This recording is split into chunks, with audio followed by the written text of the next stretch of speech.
I good. used to love it, so I asked Shelby if she wanted to go back to it.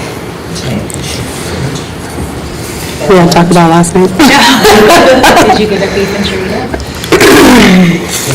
Last night, it's never Oh, but only till November 3. okay. But it's Wow, it's a so short good, list. and it's not that good.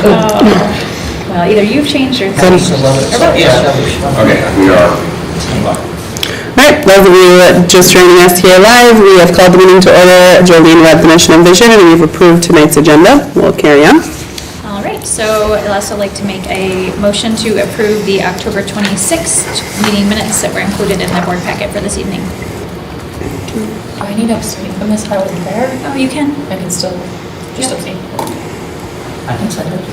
Yep, there's been a motion and a second to approve the October 26th meeting minutes. All those in favor say aye. Aye. Opposed, say nay. And abstentions? Motion carries. Does anyone have a conflict of interest this evening? Alright, moving on to public comment. There are none. Alright, moving into our board and administrator reports. We have our auditor here to present our annual audit. Yeah, please.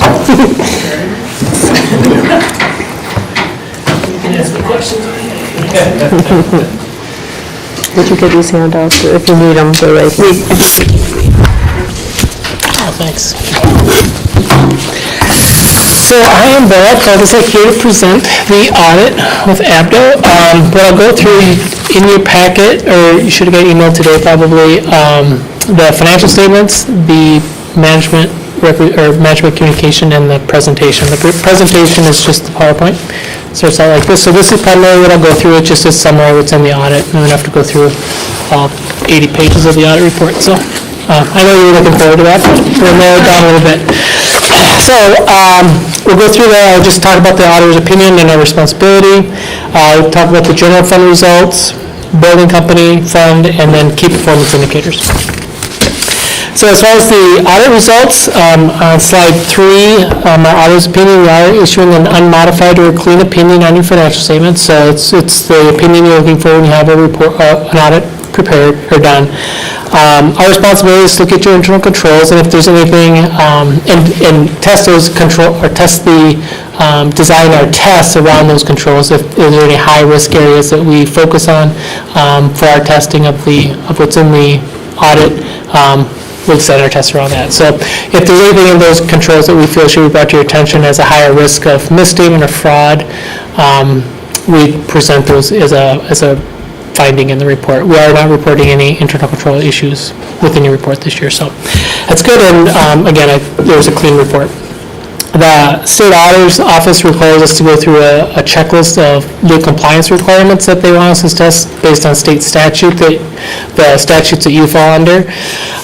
We also went through those checklists and didn't find any non-compliance. So those are tests like, are you depositing your money in the appropriate areas, not putting it somewhere you shouldn't be, any contract and bidding, those types of things that we would have tested last year with the contract, with the bid, so with the project.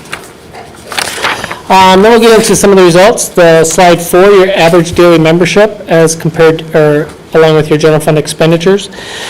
So this slide looks at the orange-ish bars on here, your ADMs for each year. So you can see in 2018 you had about 260 students. This year you had 635. So continuous, just pretty steady growth over the last 5 years with this chart. Expenditures kind of follow the same pattern there, with expenditures were just over $2 million back in 2018, or fiscal 2018, and now just under $7 million this year. So kind of following that same trajectory of your students, which is what you would expect. You're spending about $10,600 per student overall, whereas back in 18 you were spending about $8,200 per student. So your costs have risen, and again, that's pretty standard. Now looking at that 10,006, I believe one of the next charts will go through kind of how that compares with how other charters are spending on a per student basis. But slide 5, we're again looking just at your general fund. Total expenditures in general fund is that yellow line. at the end of, or FY '22 had about $6.7 million of expenditures in your general fund. This chart compares, takes a look at your fund balance policy. You have a fund balance policy to have at least 20% in reserves. The orangish line there is the is what your actual is, so about 29%. So down slightly from the 33.85% the previous year, but still above that, your policy mark.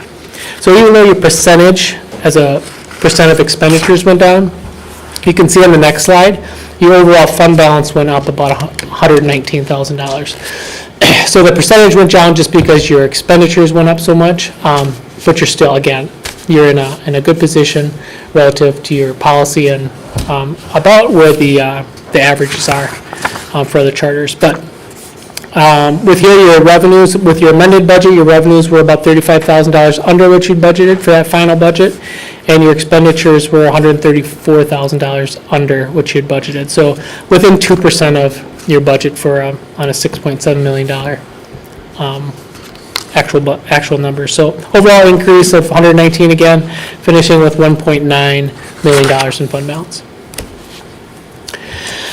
Next slide is your general fund revenues per ADM. So this is just looking at the state sources, federal sources, and local sources. Most of your, yep. I'm still on this slide.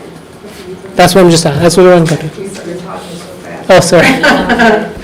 Okay, go ahead. Okay, so this is the, this looks at your, how much revenue per ADM you're receiving. So your Woodbury Leaderships is the, that orange and the green, and then we have your kind of peer group, so Region 11, which is the economic region that you're in, and the statewide average, just for charter schools. So you can see what you're receiving, or revenues you're receiving per student is much less than other charter schools throughout the state on average. I can kind of allude to a little bit of why that is, but we'll see in some of the charts later on too, but a lot of that is related to special ed. You're receiving about $3,000 per student less in special ed than other charter schools. So that's a lot of the amount under, because charter schools do get a lot of special ed expenditures reimbursed, which you don't have as many, so you're not getting that reimbursed. Did you say 3,000 per student or 3,000 less per student? 3,000 less per student. Okay. Yeah. The next slide, expenditures by object code. So where you're spending your funds as far as salaries, benefits, purchase services, or supplies. So this slide, oh, it's up there. I didn't even know it was up there. This slide is shows kind of where you're spending that each year. You can see your 2020 and 2021, your salaries and wages were at 43 and 45%, and then another jump in FY '22 at 48% of your overall expenditures are being spent on salaries and wages. Other categories stayed pretty much the same overall. It's just those percents in the other categories moved to the salaries. The next slide, general fund expenditures per ADM. Here again, somewhat similar slide to the few slides ago, where you're spending just over about $10,600 per student, where your peers are spending over about $15,000, $16,000 per student. Then going to the building company fund. So this was, you can see in 2021, you had just over $11 million of cash reserves in this fund. That you completed the project this past fiscal year, so spent that down, so decreased the balance in here, about $8.9 million. Again, planned, so finished the year about $2.3 million in fund balance. The chart there shows your principal and interest payments on the $22 million bond over the next 10 years, as well as the lease payments that the general fund will be paying into the building company bond. So it just is a chart to show what you're going to be spending on there. Your debt payments about $1.2 million a year, and then the lease payments that are going to be coming in from the Getting some feedback that it's really Yeah. loud. So I'm just moving it. and then the lease payments from the general fund that is going to be supporting those debts and payments. So. Overall cash investments in the fund, or in the school, Back in 2020, had 520,000. Again, adding the building company, having those reserves. I guess the building company isn't in here, but you can see how your general fund has increased cash reserves over the last couple of years at 1.5 million at the end of 21, and then about 1.8 million dollars at the end of 22, plus the community service you have, about $100,000, if I'm not mistaken. So cash reserves are sitting good. So this is a chart, on chart 12, slide 12, you can see where, again, the line at the bottom, that reddish colored line, is Woodbury Leadership's fund balance as compared to expenditures. The other two lines are your peer group, so that Region 11 and the other charters around the state. You can see in 2021, you're just above both of those peer group averages. Again, 2022, you declined, you went down slightly, but overall still meeting your policy in a good financial position. Here's where we got the last two charts where it kind of shows, these are expenditures, so on average for elementary and secondary, we broke out kind of the bigger programs, elementary and secondary regular instruction. Peer groups are spending about just under $5,500 per student. We are spending right around just under $4,000 per student. So that's, again, one of the categories that you're underspending other charter schools. And the other one was special ed, as on slide 14. So here you can see the peers are spending about $4,000 per student, and that's been pretty consistent over the last 3 years, where you're pretty consistent at that $1,000 mark. So again, a lot of that, if you have more special ed expenditures, you typically get a lot of that reimbursed. So that's why we'll go back to that revenue chart earlier in the slides. We saw that the others were receiving more state aids than you are. So that is pretty much sums up the audit as far as financially. Is there any questions on that, or something you want to go back to? If you go back to slide 12, I'm a little bit surprised that the statewide average for fund balance is, because we're at 29% for what, 22? Yep, just right at 29%. Right around there. And that's a pretty strong fund balance. It is. I didn't think that the state average for charter schools was anywhere near that. I would have guessed they were more like 15%. Yeah. I think some of the larger charter schools have a good fund balance, and there's a number of charter schools that do have that are struggling, we'll say. You're not one of them, but yeah, it was surprising when I looked at it, but we double checked it, and that's how it does work out. So, but yeah, I don't know if you just hear about the ones that are struggling more. Well, that's great. Yeah. We like our fund balance, and we worked hard to build it up. I'm Yep. just surprised that other people have done the same. Everybody's working hard, I guess. I guess one thing to note is we're 3,000 less per student for special ed. Just, I guess I'd be interested in exploring why others are, or what they're doing to make up that 3K, or what we're doing different, or what we're lacking in to help those that are in special ed. Brad, is that It's quite a bit of money per student. But Brad, is that because we are lower than the state? And we have about 11% sped kids, and I think the state average is about 16%. So does that mean other charter schools have a larger sped population? Right, exactly. It's not that we're spending less money on our kids, it's just that we don't have as many kids as they Well, have. but it is per student, so we are, And that's I the bet we have confusion. seen that year over year. I do think we operate fairly lean in general, but we have that maintenance of effort. So we have to, as a school, correct me if I'm saying this wrong, but year over year, if you have a certain amount of money you are spending on to meet all the special education children's needs, the next year, if you go way up above that or way down below that, then MDE will question why the big difference? Why did you need so much more, or how are you surviving on so much less, kind of like, are you sure you're meeting the needs of your kids? And so you kind of are expected to stay within a margin of what you utilize the last. Yeah. And I think it's a great question, Ryan. I think it's, the question is, are we meeting our special education kids' needs on the budget that we currently have? But that's where I'm confused, Brett. So it is that we are spending less per student. It's not that we It's have not fewer per kids. special ed student though. It's total, it's your total student population, how much special ed are you spending? So it's not per Oh. special ed It's not per student. head. Sorry. No. It's per It's population. not per special ed. Okay, so you were Right. probably It's right the there. whole, it's the whole school. Okay. Yeah. Well, then that is an interesting. So it is, if you have more Right. special ed students, which you, like, 11%. we have 11% here, and if the statewide average is Okay. 16, they're gonna Okay. spend more. And your averages in here they include public schools, or is this just Just charter? charter schools, yep. Just charter, Yep. okay. Yeah, it's almost a misleading statistic a little bit then. It'd be interesting to know how much you are spending actually. How many per students? student. Yeah, Yeah, that would be a per better. head, it'd be interesting to know Is how that- much we're spending Is that an easy number versus to the get? rest.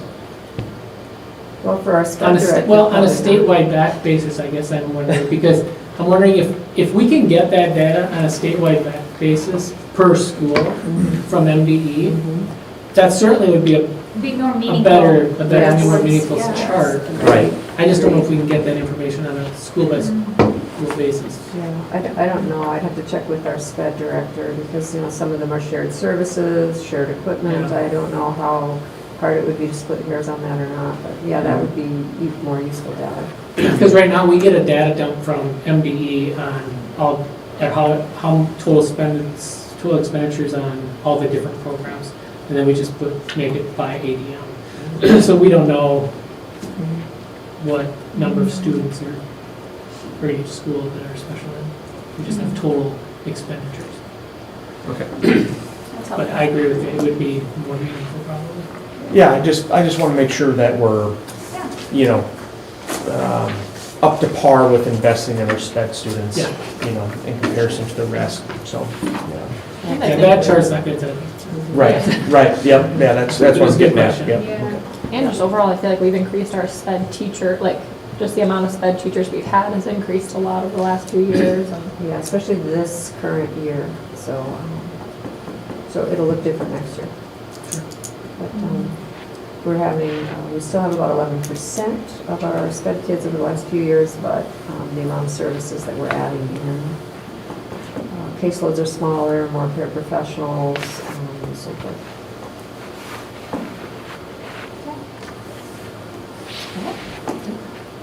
Any other questions? Good info, thank you. Thank you. Thank you. I would entertain a motion to approve the audit. Second that? Well, I'll make one. You want to Just, Yeah. Make the motion. Motion, yeah, sorry. I will make a motion to approve the June 30th, 2022 audit. Matt, Now I'll second that. beautiful. There's been a motion and a second to approve the 2022 audit. All of those in favor say aye. Aye. Opposed, say nay. Any abstentions? Motion carries. Can you not make motions? I don't think so. Can I make motions, maybe? Yeah, you can. Oh, okay. Good to know, moving forward. For the board report, I don't have much to share at this time. I'm excited about the work session afterwards to dive into our strategic plan and start to put some action steps in that so that we can make sure we are staying on track with that.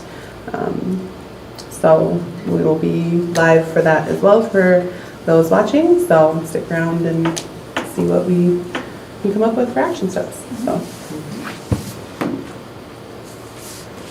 that's all I've got. All right, director report.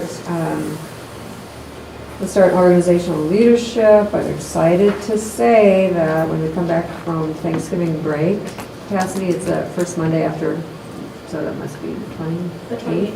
Okay. We will be at 700 students. Wow. So it's been fun to watch the growth. I like hitting those round numbers. Attached, I think everyone has seen, hopefully you perused the packet ahead of time, but we did attach the pre-K programming, some very general ideas, as well as ninth grade programming. I don't know that we'll spend a lot of time talking on those tonight. I think it'll be more about merger and strategic plan, merger potential. But I wanted to give you an outline of that, as I had promised last month to do, but it's just very broad since we haven't decided on merger or not. Okay, shout out under number 2 to third grade.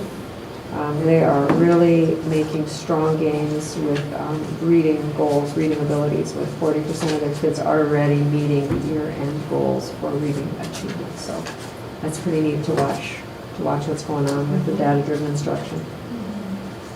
They were the first year of COVID, I think. Oh, The really? third graders now are who I had in kindergarten when COVID started. Just interesting. Yeah. That is That's interesting. Yeah. Track that. Yep. Human resource management, you have a couple folks there that have resigned their positions. And then we've hired 2 that I did not put on the agenda to be ratified, but I hope we can ratify those tonight, maybe if you can add them into the action items. And that's Brianna Klein for Health Services and Peter Niederbach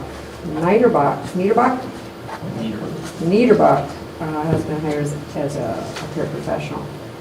Peter just moved here Monday from California, and he's not a Minnesota native, nor has he ever lived in this area. So he certainly picked a good week to move here for his anyway, Brianna and Peter will be looking for approving or ratifying those contracts. And that's all I have. I hate that. I like to go on for 20 minutes, but that is the director report. There you go. Shout outs, you didn't talk about it, but for making the decision to dismiss early when you have the funny snow. You know, that's always a tough call, and at the end of the day, it is scramble. So it sounds like things went well there. So good job. Yeah, thank you.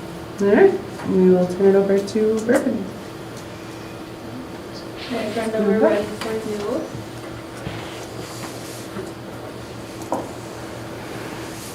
Brenda, can you hear me? Yeah, I'm here. Okay, we are ready for you. All right, thank you.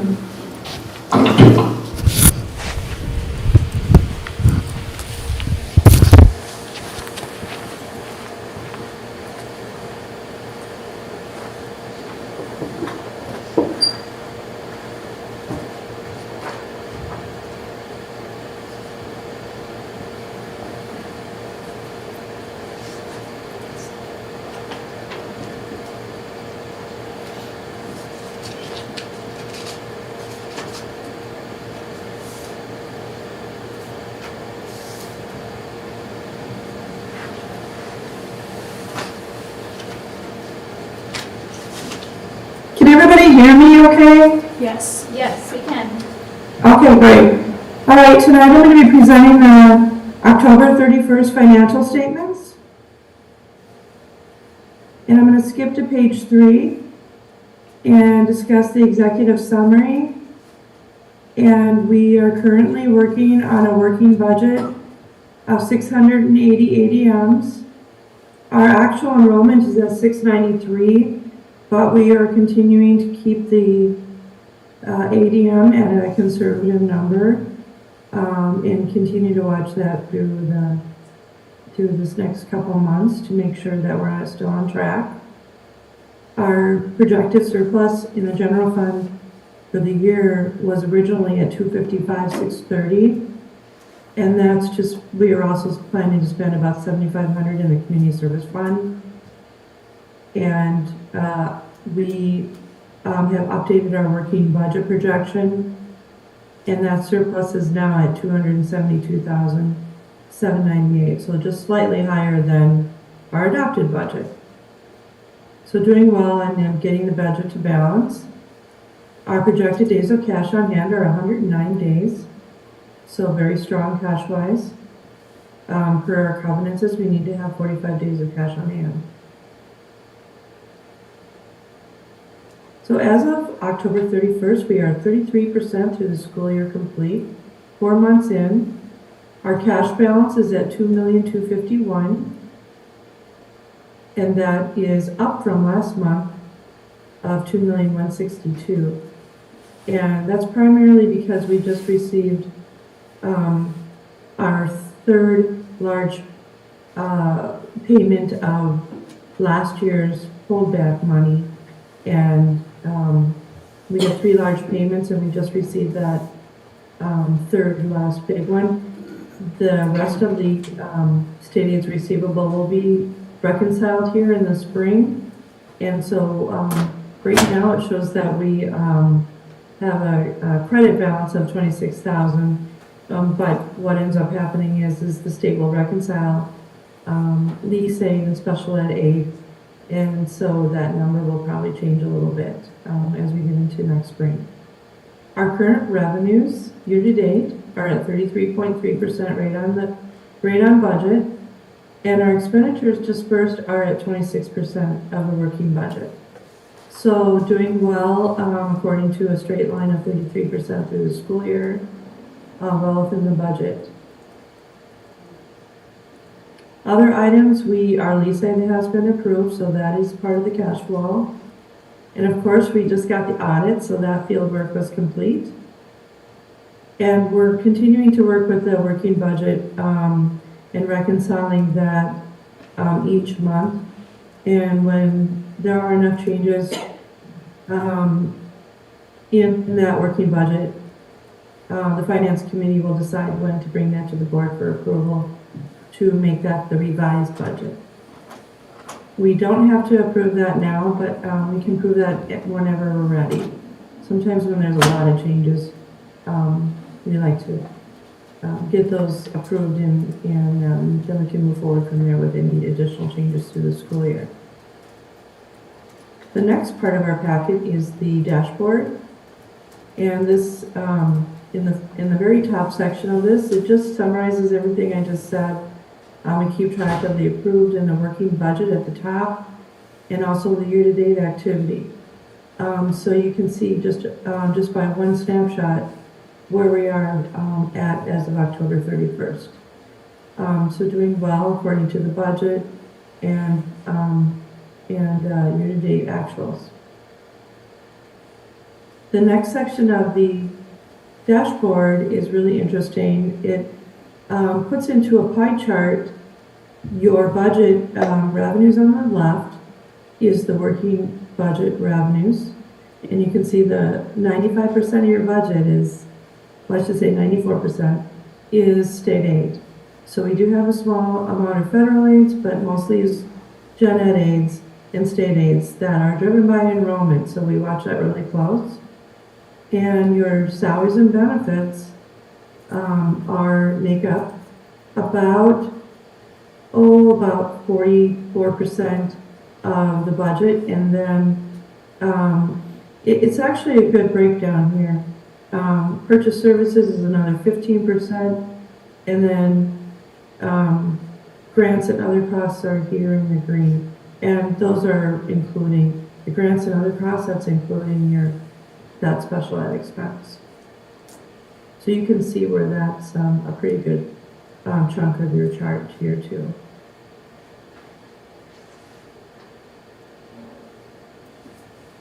And then this next chart is your fund balance history, and we kind of seen some charts like this from the auditors tonight already. But you can see how your fund balance has grown over the years, and it's fiscally really healthy. This next page, we're going to be tracking just the current fiscal year for your expenditures and revenues. And if we were to just do a straight line each month, we're well within those numbers for revenues and expenditures, and this just gives you a visual of that.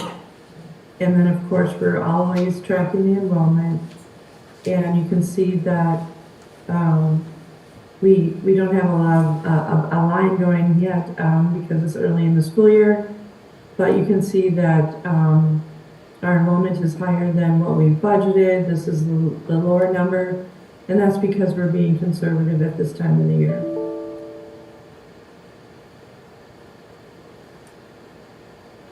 And then the enrollment history, you can see the growth in your school by the colors. So the green is the grades 1 through 3. You can see how that's growing, and your 4 through 6 is growing, and so is your 7 through 8. So this is a real cool picture of just how you've grown over the last 5 years, quite a bit. And this last chart is the cash flow projection, and you can see October is your highest point. That's because we've gotten the state holdback payments. And then as MDE holds back your payments from the current fiscal year, we slowly lose cash flow, but we're very strong overall with no cash flow issues to the end of June. It goes up at the end of June because we do collect some of those federal funds towards the end.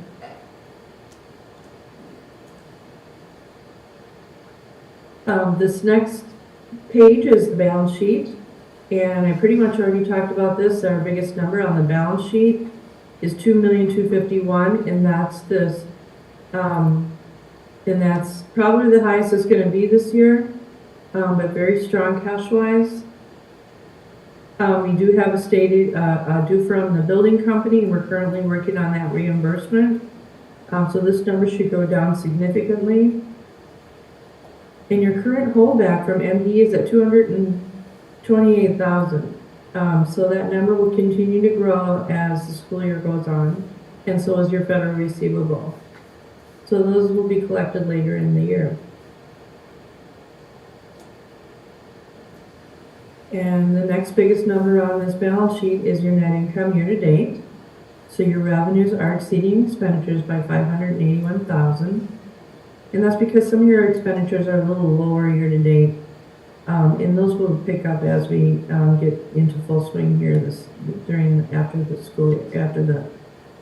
first of the year. And that's our 109 days of cash on hand.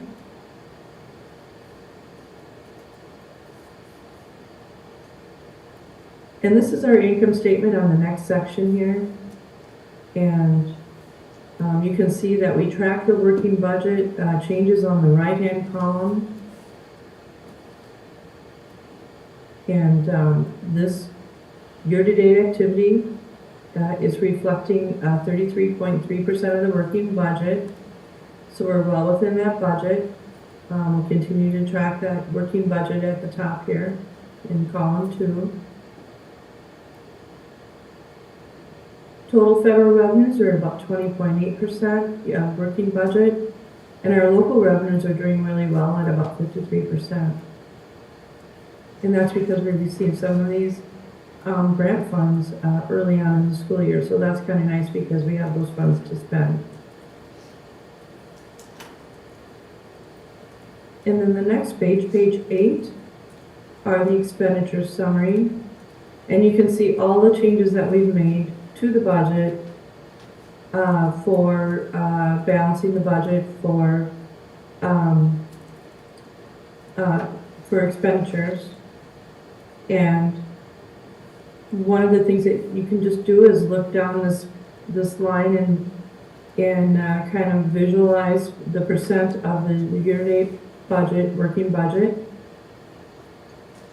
And that kind of tells you where we're at. Some expenditures are a little bit higher at this time of year, and that's pretty typical because we do spend supplies, materials, software early on in the school year so that we have those materials to use for the school year. So overall, year-to-date expenditures in the general fund are at 26.8%. And our net income is $581,020.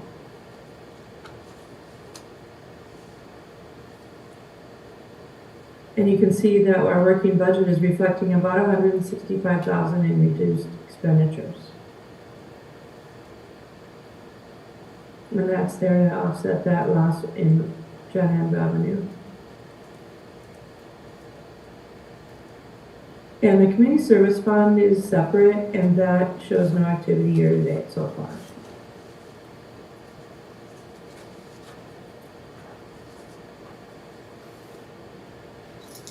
And page 10 is just a summary of all those funds.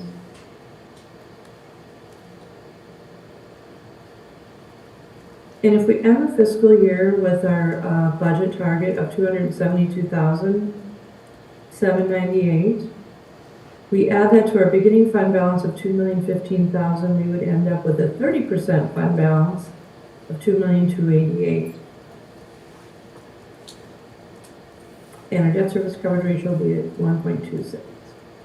Right on target with our debt service covenants. So we're always watching these as we are working with our budget and well within our covenants.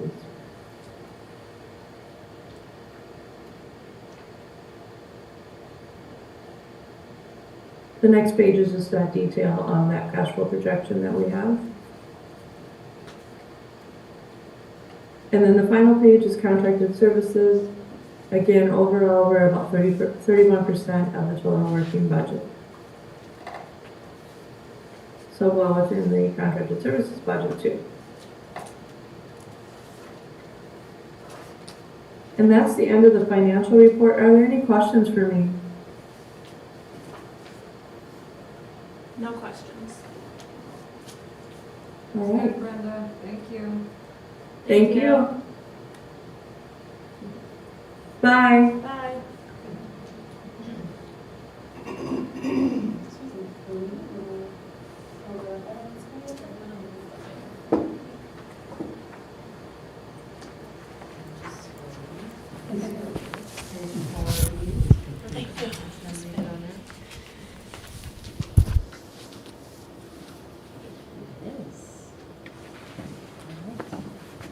Finance Committee had their regularly scheduled meeting on Wednesday, November 9th at 4:30. It was a virtual meeting, and we had all members present except one. We reviewed the financial statements for October. Brenda Kess did that, as she just did now. And then there was a discussion over the potential merger with MSA. I unfortunately had to leave before that discussion happened, so Mandy or Kathy, would you like to elaborate on that at all? We're going to be talking about that quite a bit in our working session. Sure. But I would just say that there's been many finance meetings, finance meetings, meetings with Baird on bonding, meetings with Bergen on MSA's budget as well as our budget. So there's been a lot of talking and a lot of meetings going on.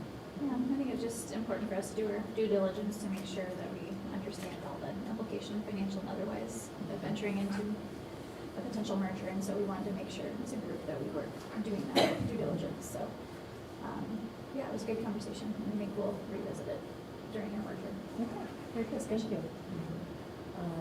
Meeting was adjourned at 5:30. Our next meeting will be Wednesday, December 14th at 4:30. It will again be a virtual meeting. If there aren't any questions, or are there questions? I'd like to make a motion to approve the October financials and the November Finance Committee meeting minutes. Second.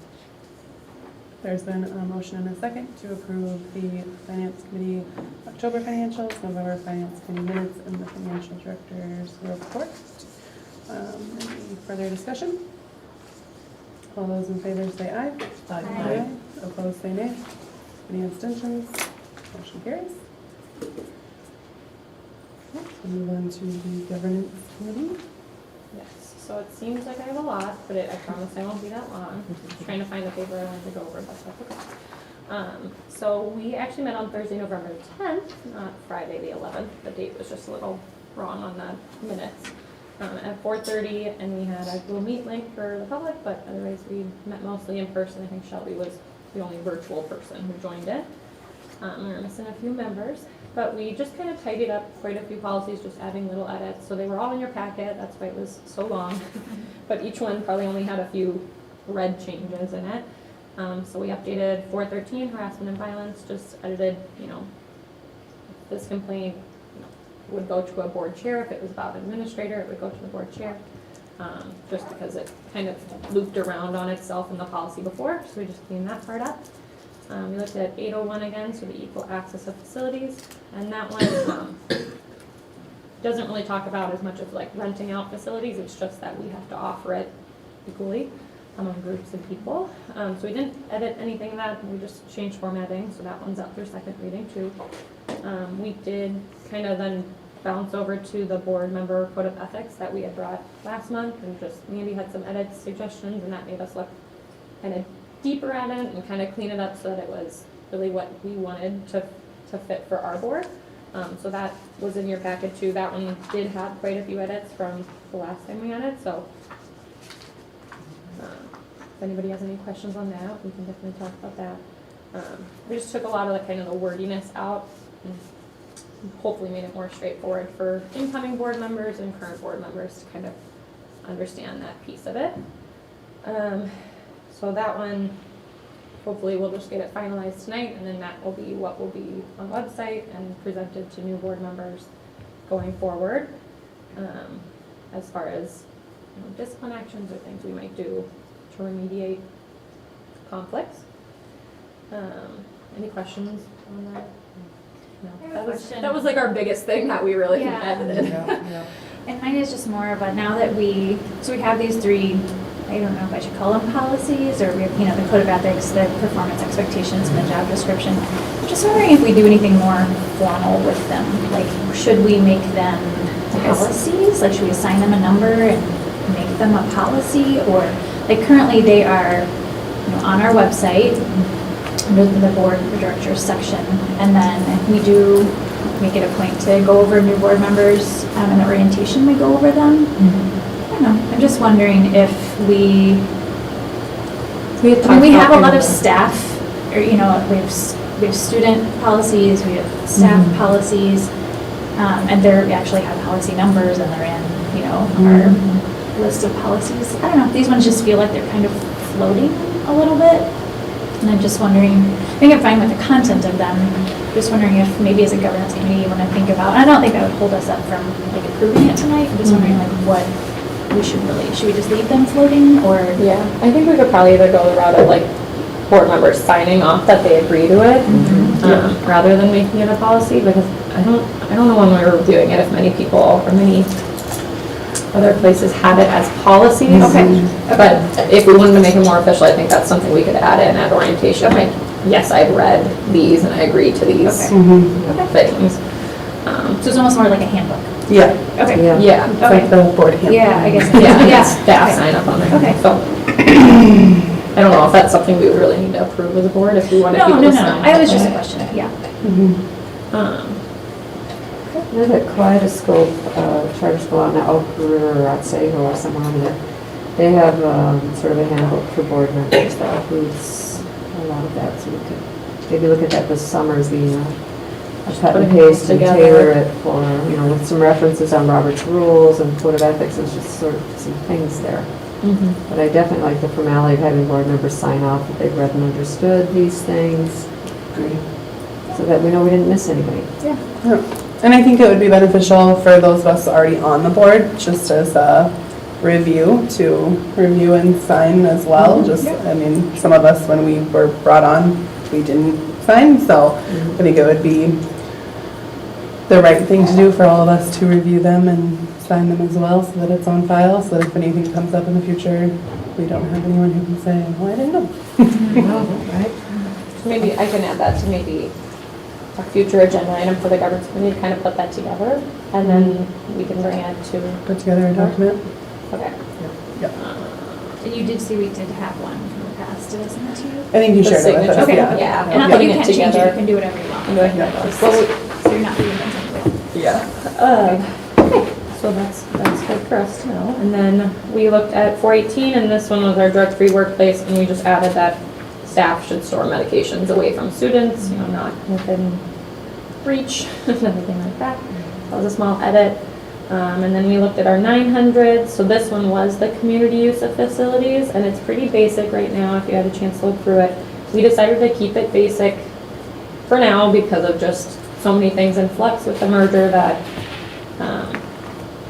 we feel like we're probably going to be editing it over the next few months, that we didn't want to make big changes now that needed to then be readdressed then in a few months if we do merge facilities and want to have something coherent. So for now, in the policy, it just says the director can set the rates and everything like that. So like Kathy had said, for now, we're gonna be charging $25 per hour, and that's pretty standard across the area for gym use. So I don't know. That was a big surprise. Jess Erickson did a lot of the work on 6 public school districts in the area. And I thought that was pretty inexpensive. Mhm. But most of those districts also have a very fat packet, let's say 50 pages of, you'll have to do this for proof of insurance, and you'll have to do this, and you have to sign these waivers, and then your check will go for, and this is how you refund it. And there's so much that we just want to keep it simple until we know if we're going to merge or not, and then we'll adopt one later in the spring. I think we all agreed we need something more official than a contract and everything like that, but at this point, it's like, we didn't know quite Right. where to go We with don't want to it. reinvent the wheel, like Mandy just said, and come up with this very comprehensive packet, and then find out we didn't need it, we could have adopted someone else's. So it's one we'll keep on our radar, but for now, it's good as is. And then the 908, what's 908F? Kept calling it 908B, but it's just website accessibility complaint and grievance form. So that one I think we just cleaned up formatting stuff, but nothing changed on that one really either. And that's ready for second reading. So then for future discussion, we have reviewing, editing the family and student handbooks, and I'll just add in creating a board handbook or putting those things together. That's easy to do. And then the 200s, so we're back to the top on the policies to look through the 200s. It's been a few years on those. We are going to skip our December meeting, but we will be meeting January 12th at 4:30, and we're going to be switching to Zoom. So anybody who's been wanting to maybe pop on, the Zoom is updated on the website for going forward for governance meetings as well. And we are skipping December just because we have our enrollment showcase and like a few meetings shorter-wise and that. So then we adjourned at 5:33. Any questions? Got a lot done for an hour. There were small edits, but yeah. So my motion will be long, but it really wasn't that much. So I'll make a motion to accept November Governance Committee minutes and revised Code of Ethic for board members. Enter policies 413, 801, 418, 902, 908, and 908F, not 908B, into second reading, and enter the 200 series into first reading. I'll second. All right, there's been a motion and a second for the governance committee minutes from November, as well as accepting the revised code of ethics, entering several new policies into first read. Is there any further discussion? All those in favor say aye. Aye. Opposed say nay. Any abstentions? Motion carries. All right, Mandy? And I'm actually gonna let Julie do the facilities committee Julie? report today. So the facilities committee met 11/8 over the virtual, and I don't have an ending time, so I won't read that out here.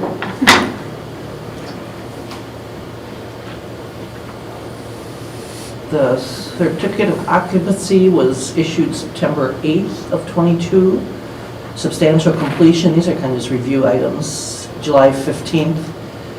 The certificate of final completion is to be determined based on the completion of delayed items. There was a fairly lengthy discussion about the battery backup breakers that we still don't have.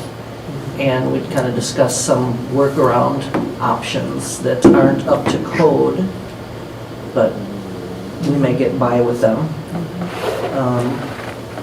Lot 3 and 4 work is complete. We still have stage lighting to be installed and the stage sound, we're waiting on some mics. Curtains should go in before the end of the year. They were doing some sound penetration in the southwest corner of the building. And I don't know if they're completely done, but I can attest to the fact that something's working because it's not insane up there anymore. I can still hear the gym, but not nowhere near I'm so glad. And that was probably a very inexpensive fix. Just caulk. Just caulk. Oh my goodness. That's awesome. And it seems like it's moved though now. Now I can hear it coming up the stairwell. Yeah. Not like coming up from the floor in my room.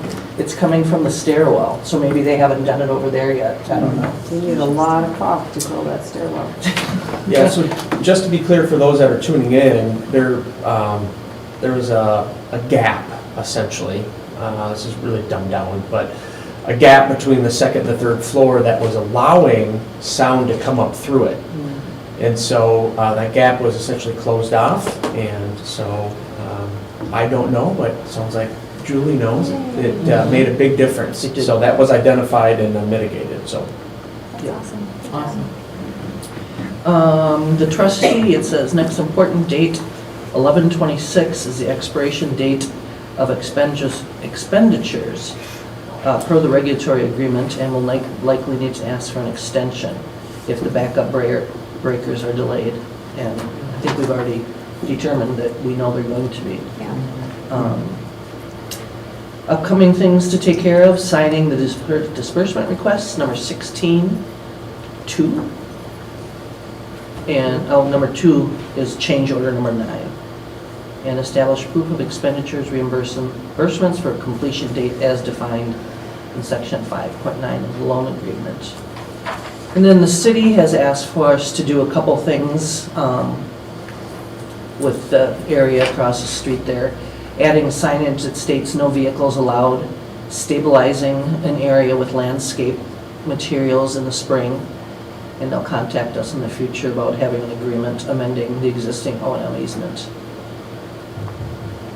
And they need to get an as-built survey.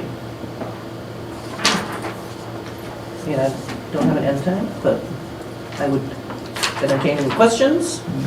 Who is in charge of doing the as-built survey, or who's making sure we get that done? Not me. Who would that be, Ben? Somebody I from the assume building it's company. Sean. Yeah. Okay, has someone reached out, and like, they know that what they're. Yeah, Sean was at the meeting, so they're all aware. Okay. So I'll make a motion to Before you do accept. that, can I ask a question? Of course. Since I'm no longer on the committee, I just wanted to ask that if or when the sound issues will be addressed in the gym, if there will be more panels put up and when. Okay, that wasn't discussed. No, before. it wasn't, so if you could maybe Okay. put that on your next agenda as an item, I know that it would be appreciated. And real quick on the backup breakers, they obviously are delayed, which we know, and there is a solution for that, which they're willing to provide without cost to us, to bridge us until those backup breakers come in. We don't know if that's going to work or not, but they are willing to provide those, whatever that is. But again, it's no cost to us. Don't know if that's going to meet code or not, but they are willing to supplement that to bridge us until we That's get what the I was backup talking breakers. about, is Yeah. would not be up to code. Yeah. But I did not mention that they were not charging us for it. Yeah. That's a good point. So these, You go. so they're just delayed because of supply issues, is that correct? Yep, correct. Yep. So if we lost, does that just mean if we lost power, we don't have a way to Correct. restore it? Yeah. Just in that other building or both? Just the Just other in the new building. building? Yeah. Get all your There's- candles out. Yeah. There's still emergency lighting. There is Yeah, emergency yeah, lighting, yeah. yes, Okay. yes. Okay, Was my that your thing, question? no, it's small potatoes, it sounds like to us. But I was thinking it would be really cool, has anybody heard of buddy benches for Yes. playgrounds? If we got one for like the front and the back, just one bench, because as a pregnant teacher, I would love a bench. But I also think it's just so sweet for students, and like they can go sit on the bench if they're looking for a friend to play with. So, I don't, spring maybe. So you're mentioning that as part of the... Maybe a future like We're- thing we're to talk talking about about, the I don't know. playground. Yes, Okay. yeah, just an idea. I've never heard of that. I'll look it up. Is it something, is it different than just a normal bench? It says Or what? buddy or buddy bench on it, it's like, so it's like the plastic, I don't know what that's called. It's It's like usually a like the by the durable, yard kind of materials, though. it's like cemented into the ground, so like then you can teach the kids that like if they're sitting there, or if a kid's sitting alone there, they can go ask that friend to play. So it's kind of like to make new friends. Teaching moments. It usually says buddy bench on it, and maybe a little signage, need a friend, Yeah. if you want to, it has something to tell the students what's supposed to happen there. We can maybe put that on our student parliament, because Exactly. it's typically something where the kids like to paint it themselves and I think you could even, I don't know, as far as our community service fund or whatever, I don't know if it could come out of that. They're not like. all right. They're expensive. So those will be some fun things on the committee next time, the buddy bench and soundproofing the gym status. Okay. Anything else?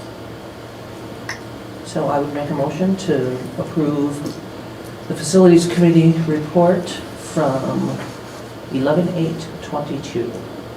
I'll second that. There's been a motion and a second to accept the November Facilities Committee minutes. Any further discussion? All those in favor say aye. Aye. Opposed, say nay. Any abstentions? Motion carries. And Rich is not here tonight, but he has chosen the committees, the one that he feels he would serve best would be the Facilities Committee. So I would make a motion to appoint Rich Washington to the Facilities Committee. I would love to second that. There's been a motion and a second. Any further discussion? All those in favor say aye. Aye. Anyone opposed, say nay. Any abstentions? Motion carries. All right. Moving on to 8.1. 8.1. As far as a merger with Math Science Academy update, like I mentioned earlier already, there's been a number of meetings that have been held. Baird Bond Finance Company has met with MSA, separate from the meeting with WLA. We haven't had any combined meetings, but then there's also been subcommittee meetings on that. Bergen similarly, because they have the same finance director company. They've had their meetings, we've had ours. Facilities, finance committees. There's been some tours, and we'll be looking into a lot of these details during our working session, but the point is, in having all of these meetings is to be able to bring to the board the information, I like the term due diligence, to present you with all the homework that people are doing so that you can make a good decision on whether you want to consider merging or not with MSA. So that's our update. We'll be working, I'll be sharing some of that information with you when we go into the working session tonight.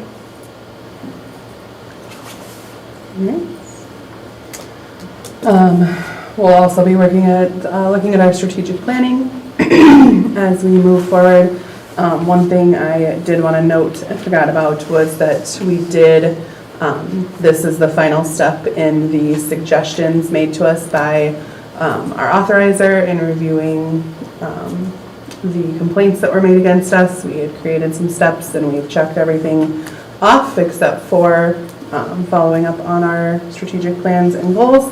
So tonight's working session and what comes out of it will hopefully satisfy that last bit of that, which is positive news.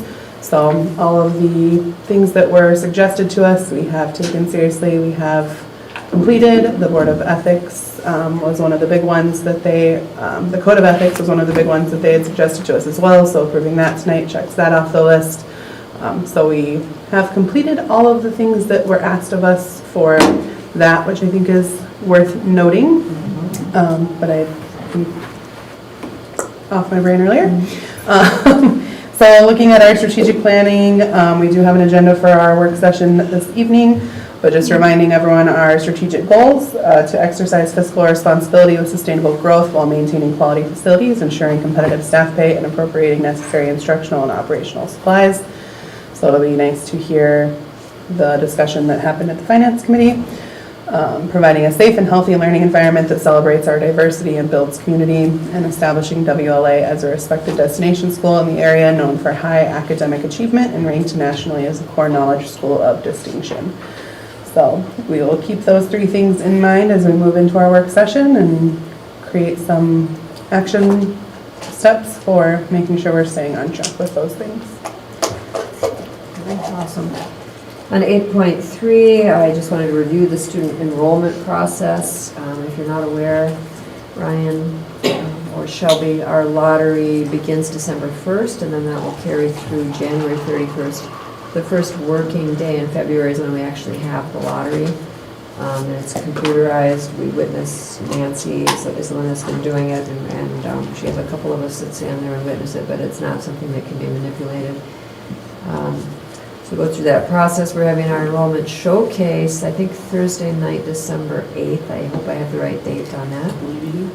Yeah, and that will be exciting. It used to be just kindergarten enrollment showcase, but we're pushing that out as a time even for current parents to come in. We'll have grade level teachers at some tables. They'll have samples of curriculum and projects that kiddos have done. So if our parents want to become more familiar with the staff or with the curriculum that we're using, we'll be doing that.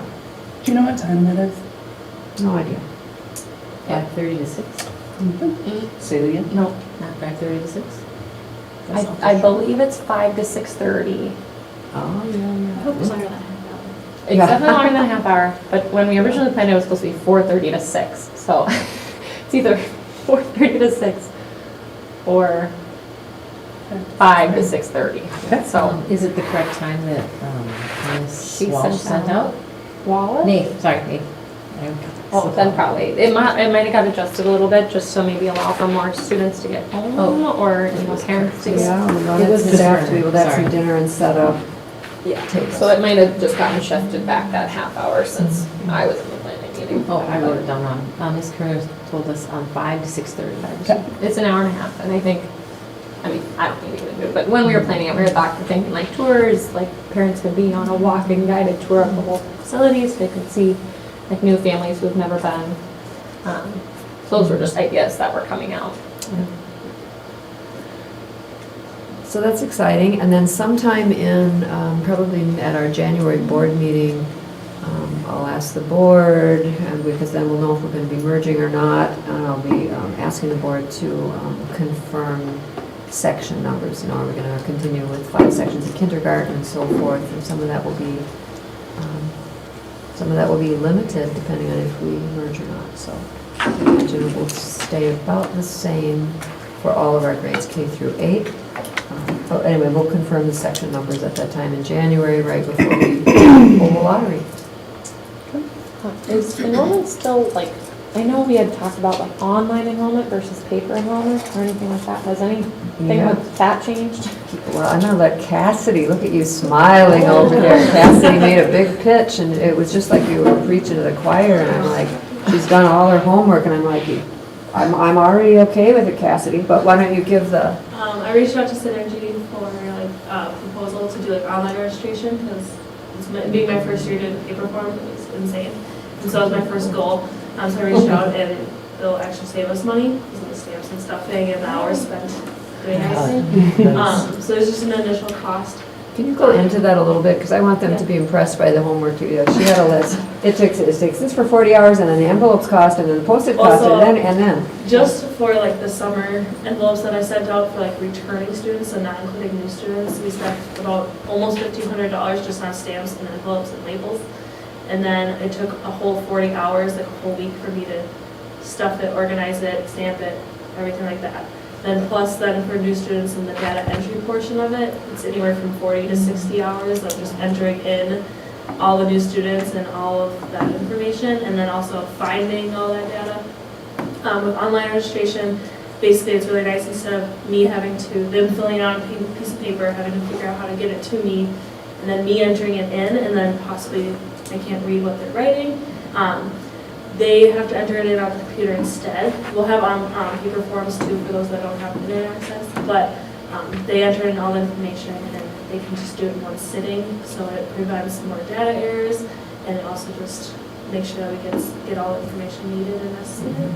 On a cost comparison, to have Synergy flip the switch for that So is, the initial price, so aside from the initial setup and like training, yearly, then after the initial price, it's only $1,500.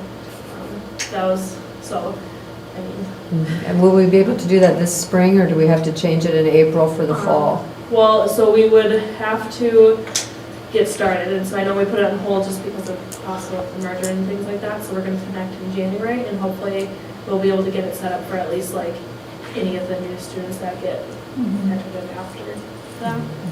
So the goal, I think, and I think it's possible that we'll be able to start it for this next year.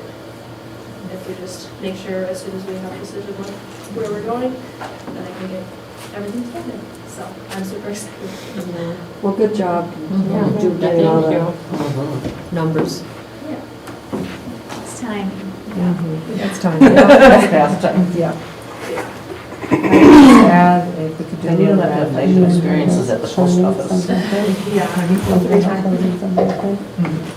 I remember just taking care of it internal. So just this one. All right. I need to make a motion to add it to the agenda then, to ratify the 2 new contracts. You have to motion, and then you have to have a unanimous, because you've already started the meeting, you'll have to have a unanimous vote to change the agenda to ratify those 2 agreements, or we can push it off for another month. I would make a motion to ratify the agenda, to add to amend the agenda, to add the contracts of, I don't have their names, The 2 paraprofessionals. the that we spoke the about health tonight. person and the new paraprofessional person. Do you want to do a roll call vote for that, Cassidy? Yes. Mandy Phillips, Yes. Julie Owens, Yes. Shelby Poole, Yes. Brian Sheep, Yes. Marilyn Schulberg, Yes. Lauren Scorda. Yes.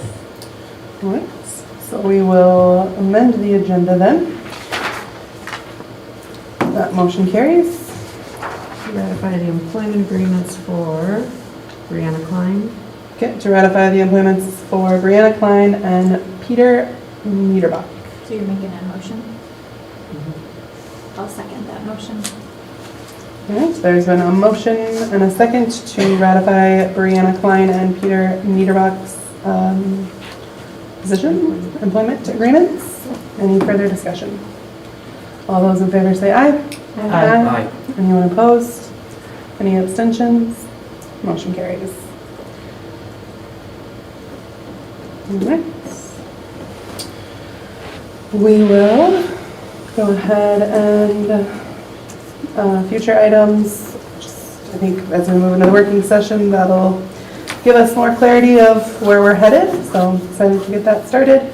Our next board meeting will be held Thursday, December 15th. To note, that is a little earlier again because of the holiday, 5:30 p.m. right back here. And that'll be it. So we're not going to adjourn? Or Yeah, We are. you wanna make- Okay, so I'll make a motion to adjourn this portion of the meeting before we head into our working session. Second. There's been a motion and a second to adjourn our official board meeting and move into our working session. Any further discussion? All those in favor say aye. Aye. Opposed, say nay. Any abstentions? Motion carries.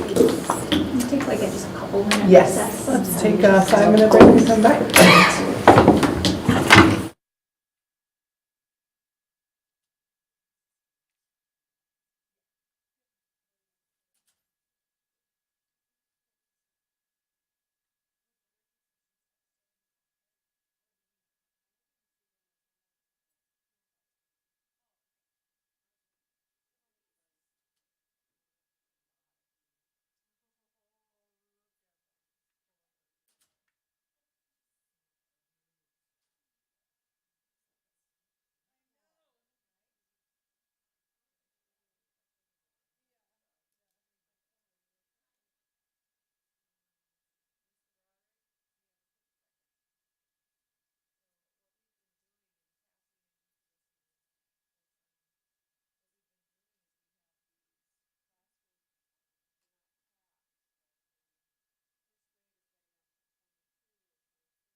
for fixing this We'll never be able to do everything. Yeah, Awesome. yeah. Okay. Right. Welcome, ladies and gentlemen. I'm going to stand up just because I'm a little antsy. I do have 4 handouts for you as well as a PowerPoint. So we'll bring the PowerPoint up in a minute. Some of this are things you've already gotten, so I don't mean to overwhelm you with lots of typed things. But the first thing is our strategic planning work session agenda. Shelby already referred to this a little bit earlier. She needs them. I have 2 pages. So we're coming around, take one of each. So I have 2 each. Sheldon needs. Shelby needs some? Okay. Yep. There you go. And then, as you'll see, I'll go through this top. A reminder to all of the board members that we completed strategic planning March of '22. Through the director's report, finance report, governance committee report, some of the subcommittees, we do report out on those things on a monthly basis. Now, agenda item number 1, you talked about already, exercising fiscal responsibility. And then as you can see with the ABCD, our current budget is at 680. Our current ADM is 696, soon to be 700. And we are on track for sustainable growth while maintaining quality facilities, ensuring competitive staff pay, and appropriating necessary instructional operational supplies. Mr. Broderick, I know they don't want to hear me the whole time, so can you popcorn you for number 2? Here's what he's saying. Thank you. There you go. I'm on number 2. Yep. Provide a safe and healthy learning environment that celebrates our diversity and builds community. So subsection A, with our new facility, we have been able to add back in some WLA traditions, such as assemblies, special events, as well as cultivate new partnerships and launch new activities that build school community. So some of the things that we've been doing, we've been partnering with the city of Woodbury. They're actually over there this evening doing some youth volleyball clinics. And upcoming, we are partnering with a gentleman by the name of Peter Everett. He is doing a basketball clinic at our facility the Friday and Saturday after Thanksgiving. And he has been able to come in and talk with some of our students.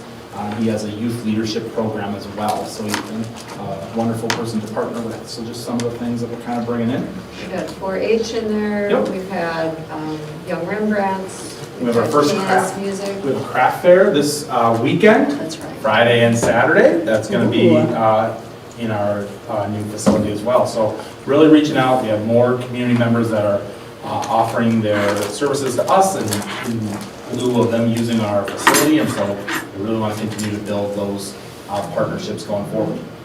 We got to have our music concerts again. Yeah. Yes, That we nice. got a 3rd grade concert and a 4th grade concert. 4th grade will be having next week. They will have their poetry slam on the stage, the first real event that's utilizing the stage. So just some really great things kind of coming back. Of course, Pizza Thursday, Pizza Friday, Pizza Wednesday, whatever day of the week it falls on. Those have been coming back. That's Dr. Morrison's, of course. Okay. It went very well today, though, I'll say. Yep. You did a good job. Why don't you go ahead with 3? I didn't do B, but Oh, I'm sorry. Go ahead. on B. In response to feedback from parents, we have also reviewed all of our bullying policies and made changes as needed and further developed our staff training plans. Number 3, establish WLA as a respected destination school in the area, known for high academic achievement and ranked nationally as a core knowledge school of distinction. Letter A underneath. We have designed all plans for our professional development and professional learning communities, PLCs, to focus on using student data to inform our instruction. Dr. Mortensen talked about that a little bit earlier when she was talking about 3rd grade and their growth. All of our PLCs are focused on making sure that we're making adequate growth with our students and making sure that they are achieving all the wonderful things that they're capable of. And we use that by looking at the data that we have gained through different assessments throughout the school year. Letter B, we have completed the domains development for K through 8 and feel ready to invite the Core Knowledge Foundation to our schools to begin their on-site observations, which is very exciting, as this has been a goal for a number of years. This was pre-COVID goals, and then everything was just put on ice. Took a couple steps back during COVID, and now we're ramping back up, and our teachers are ready, and we're ready, and we believe we're right on the right path. Yep. I I know, that's exciting. Thank you, Ben. On the back side of this sheet, agenda item 2, we're going to talk about, as we go through the slideshow and the working, we can cover all of this in even greater depth as we look at merger possibilities. I just wanted this first part of the agenda to show everybody that we have been making significant progress and checking in on these strategic plans, goals regularly. Okay. So let's put the back of that sheet on hold for uno momento and look at number 2. This was sent to all board of directors on November 7th. And it's just some of the pros and cons and some of the questions. But if you look at the back, that's really what I wanted to remind you guys of, is sort of our timeline, which we've actually been following. And then below that, you'll see MSA's timeline. So I think MSA and WLA school boards hopefully will feel like they can vote one way or the other at our regular board meeting in December. Now, if either board is not ready, we'll just push it out another month. But we're trying to mirror their timeline as well. So if we feel like we have good discussion tonight, and then you'll have some additional questions that you want me to come back with deeper answers for, do we need to add an extra session, or do we talk about those at the next regular board meeting, or both? And we're still not ready in December to make that decision. So just timelines, we'll see how it goes. Okay, do we have the first slide up? That's the big questions, right? Can we? Yeah, what do you got? Well, so is this on the merger? Yeah. This slideshow? Yep. I'm just wondering if we could have a little conversation about the strategic goals and if we want to, I don't know, if we're wanting to see some steps. Like, are there things that we want to add to them, that we want to look into for each of them? Is that okay? Yeah, absolutely. I don't know, I don't really have anything specifically in mind. I'm just thinking, I don't know, if we want to, I don't know, talk in a small group and then share, but, you know, in addition to what Kathy has listed here, there are all the things that you've listed, and I'm glad we're making progress on them. Like, I'll just throw this one out there. In the first one, in A, B, or C, A, B, C, or D, I don't see anything about competitive staff pay. So maybe it's because it's not really that time of year to work on that yet, but I'm just saying, like, there could be things within these that we aren't mentioning that maybe as a board we would want to know what the plan for those things might be. Does that make sense? I'm wondering if we should have a subgroup, which is maybe just 1, 2, or 3 of us that kind of come up with that annual plan. Remember how we used to do like each month? So then the board would be refreshed in March. That's when our HR really gets going for the coming year and staff salaries. So that's when we talk about that part of that goal. Yeah. And kind of have that whole, so that we And maybe regularly that's more visit. what I meant by like adding action steps to the goals, is that we would say in March we want, because I think you have put together a committee in the past that has reviewed surrounding schools, and so I'm not saying the work's not being done, I'm just saying that we haven't necessarily captured it. Yeah, but we could have set up a calendar so that you've got the updates when it made sense to give them. That would make sense for like the high academic achievement, like when test scores come out, we review those. Well, do I hear you volunteering to help with that? No. You Yeah, mean but I creating a calendar? Developing that calendar, yeah. I don't think I know enough of, I would just be asking Yeah, that's for. what I mean, I wouldn't know enough. Just be asking Maybe we for think for you and I to work on, and we'll probably Okay. pick on Mandy for that as well. We'll bring it to the board and then you'll say yes, no, yes, no. You might have some edits, even if you weren't on the subcommittee. But that way we're regularly checking all the components of each of those goals. Yeah, right, so like celebrating diversity, I don't think we have necessarily have anything right now as an update for that, but, yeah. So I like what's on here, I just think that we could maybe take it to the next.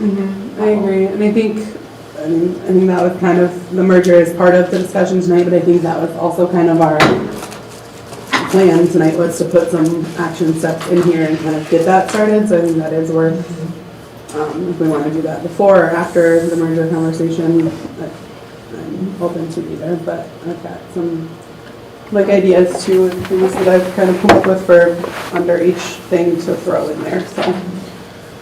So one action step would be to develop a calendar. So what are some of the other ideas? I was just thinking like for maintaining our increased enrollment, like putting in there like what do we do? Like what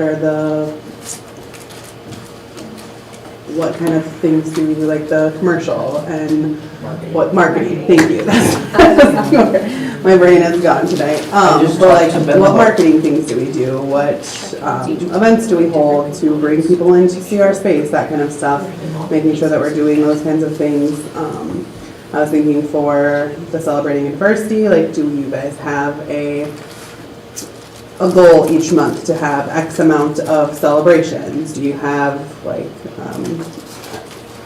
and don't believe that you're a PBIS, but like do you do some sort of monthly kickoff or some sort of all-school assembly each month with a focus topic? Like, are there those kinds of things that now that COVID is over and we get to finally start doing those things again, I think we're finding anyway how important it is to like set something up so that we stick to it, because I think it got swept under the rug for the last 2 years, and like getting back into those things is. So if you can pause a minute, Shelby, with the, there's some things that we deliberately do.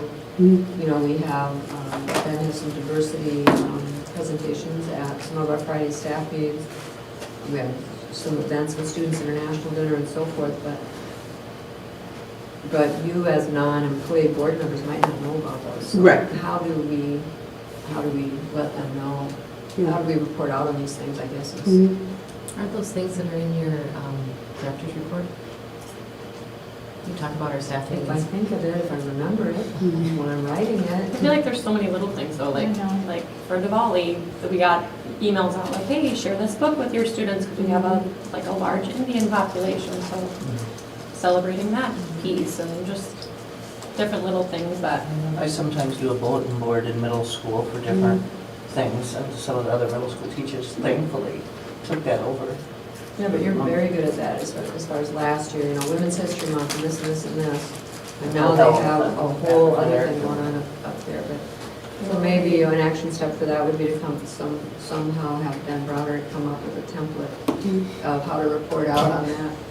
Yeah, like a monthly update on. Immediately, by the end of this meeting. Already created. It's already created. Something I had just mentioned to Ben last week was, now that we're utilizing the gym for all these outside communities, we should have a brochure rack, for lack of a better word, something in there, takeaways, that is just always on display for people to take information with them. I think if anybody's been here, you know, for any prolonged period of time and has just maybe stood in the entryway as students walk out to the buses, one of the most beautiful things of our school is it's very diverse. And it would be fantastic to maybe try to capture that and what that means and put it into something like a board On the or website something, and or a different website. places, because we really are. Or that mural that we talked about. Or the mural, you know, I'm Sunset. not sure how we capture that. Yeah. And, you know, if it's, you know, if we send something out to parents or families and say, hey, what does your tradition look like? You know, what do you believe in, so on and so forth, right? So we have these things, and it would be great to just capture that and put it on a board, so when people come in and do tours, right? I love that idea. They see it, and there may be things that are super obvious, or maybe things that aren't so obvious to us, that are, and I'll speak for myself, that are, you know, ignorant to the fact of there's other beliefs and stuff out there. You know, it would be fantastic to explore that. So, I love the whole mural, at least, yeah, kiosk, handouts, pamphlet, whole idea. yeah. So, I think as far as like checking in on our strategic goals or making sure that we're, you know, hitting the different pieces of them, if we had a calendar and then like, I don't know if there's somebody who, you know, like it sounds like Megan Nath is kind of our core knowledge, school distinction, academic achievement person. So if every month, you know, she has a little blurb on things we've done or things that are important to know for that. Like celebrating diversity and healthy, you know, whoever's bucket that kind of falls in. Ben, it might sound your like, it sounds like your bucket. And then like All fiscal buckets, responsibility, no somebody buckets. else, Nancy or somebody who knows that side of things. So everybody has their own little piece that they can provide. Yeah, that's, I could gather the pieces of information and then present at each board meeting, just a strategic plan update. So then on the 3 core things, then I can visit with Ms. Naif and say, anything new? What are the highlights? Distinction. And then I can, Oh, I have eyes in the school, I can do some different things for that. So, Are any of these things a PTO sponsored event? I feel like you're adding another thing to everybody's plate that perhaps sound like more of a PTO sponsored event. Just me. Well, this is just kind of like Megan Nath is still doing all these things. She's just telling you so that we can all know. this is me Right. just gathering information. Yeah, it would just be gathering the. Yeah, it sounds like you guys are doing a lot of the things, Okay. it's just, we just don't know.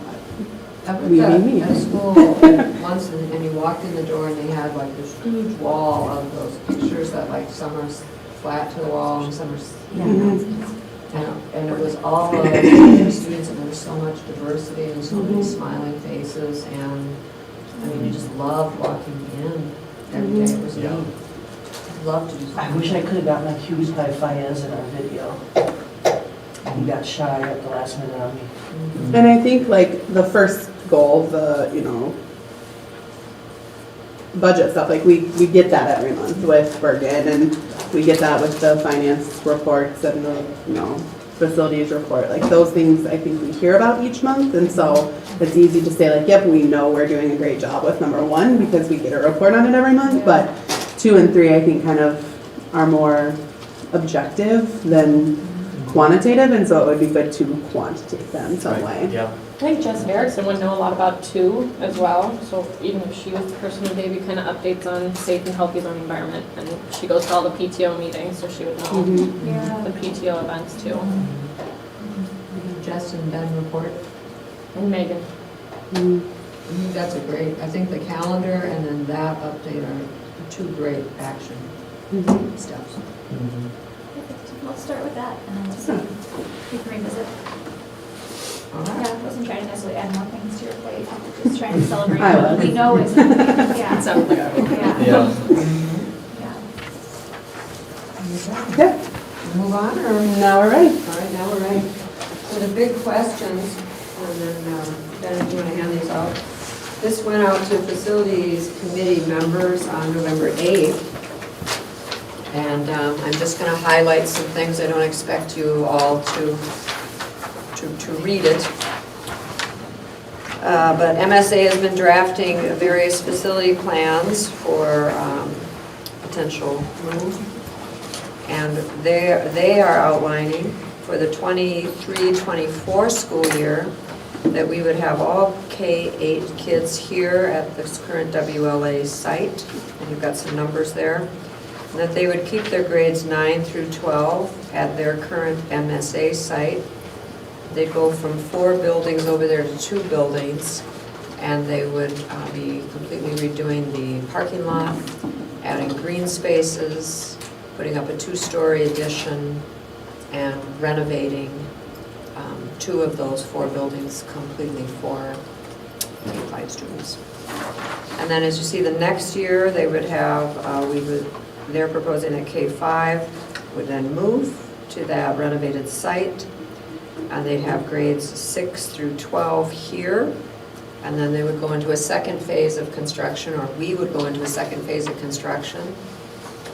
Some of their dreams are to have a wing going out this way that would be an engineering classroom, robotics. Some of the robotics stuff is quite large, like it's big as a refrigerator kind of stuff. Out that direction, and possibly out the other direction would be an additional gym and/or performing arts center. Where are we gonna Still- park? Yeah, where are you gonna park? Yeah, they have no idea where we're going to park. but- Parking ramp. Parking ramp, that's right, yeah. We can't afford a parking ramp. I can tell you how expensive they are. So then that construction could go on while they had grades 6 through 12 here on site, and then the next year, you can see some of the numbers going up.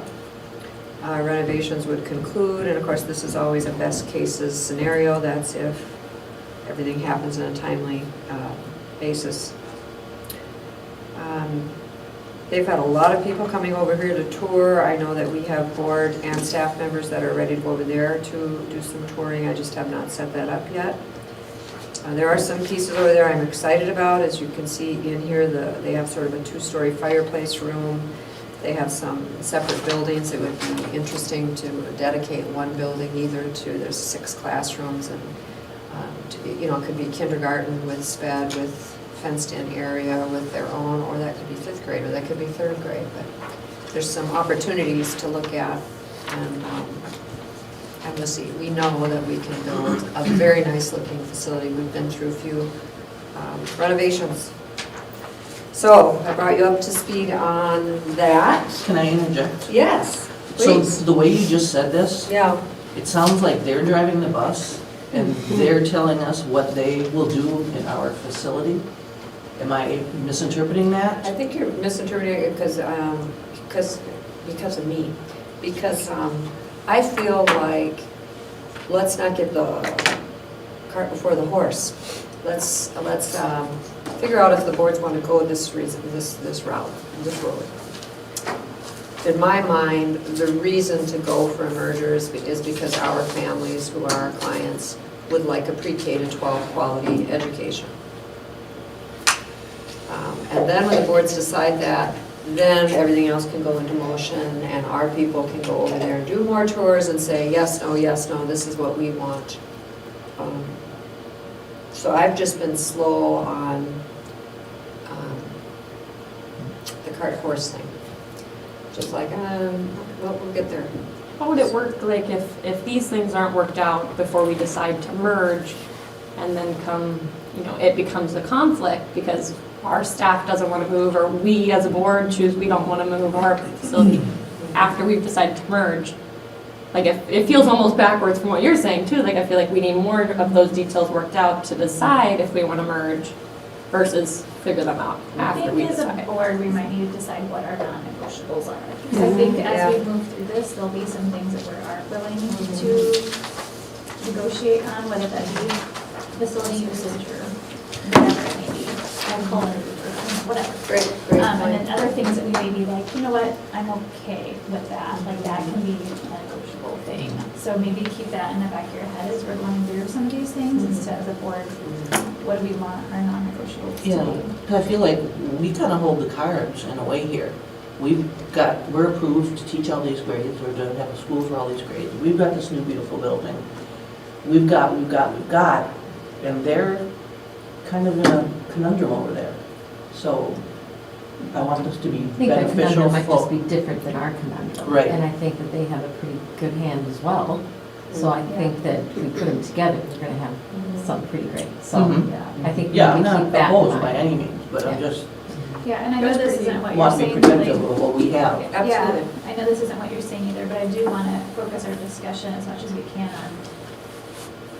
on us. Like how you, at the end of the day, they're going to decide what they're going to decide. So we don't have to worry about why do they want it, or why, or what's in it for them, or if there's not enough in it for them, or whatever it may be.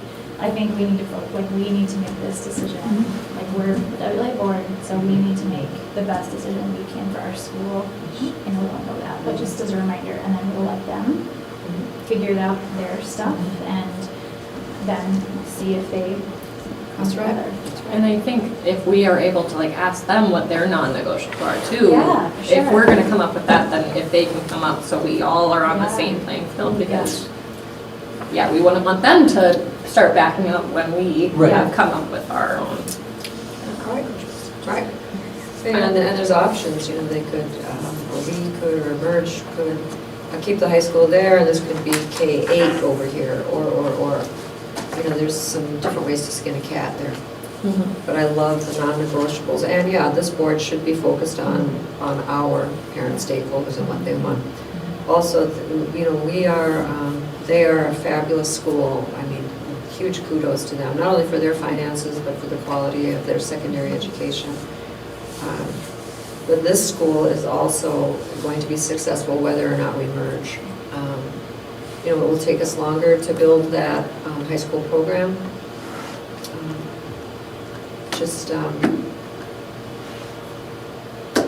both schools are going to be successful whether we merge or not. I think everyone's come to that realization of, yeah, they would love to tap into our facilities. We would love to tap into their secondary program that's already developed.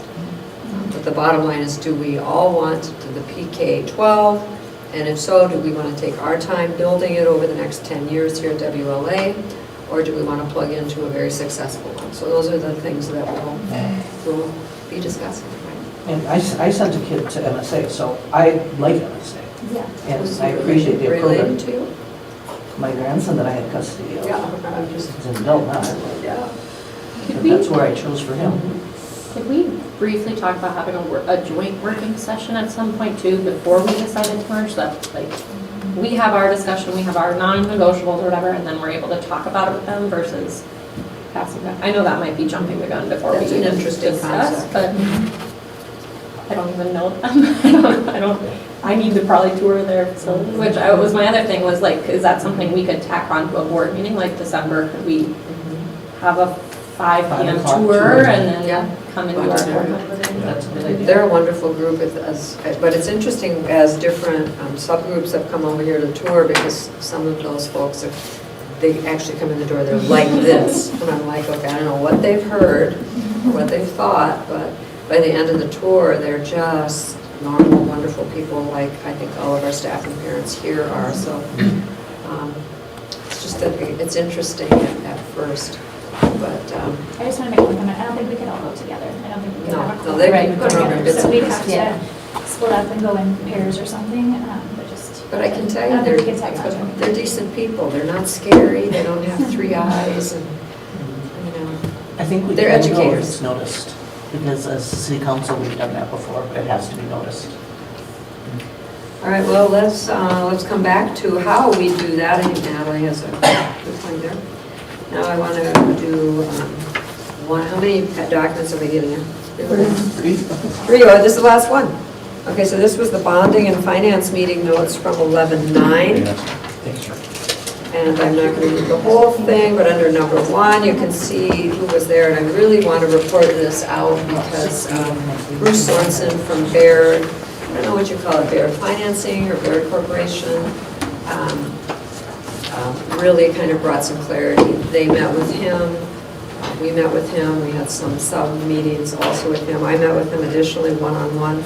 But basically, as you can see under 1, A through E, talks a little bit about the bond ratings, that they were an established school that had already filled, they were already at their capacity for that facility. So they did get a bit of a better bond rating. You can see that they've been in existence since 1998 and so forth. WLA and C received a somewhat lesser rating, partly because we'd been in existence since 2014, had not yet reached full capacity because our enrollment is still growing. They would also be growing, except that they are just condensed and they don't have anywhere to go in their current facility. D, I think, is an important point. Also, according to Bruce, the bottom line is that, when we talk about these enrollment projections are just projections. As long as the school board can balance the budget and stay within our budget, rather than dipping into our fund balance, we're good. And then finally, E, we are poised to hit our 900 ADM for the 25-26 school year.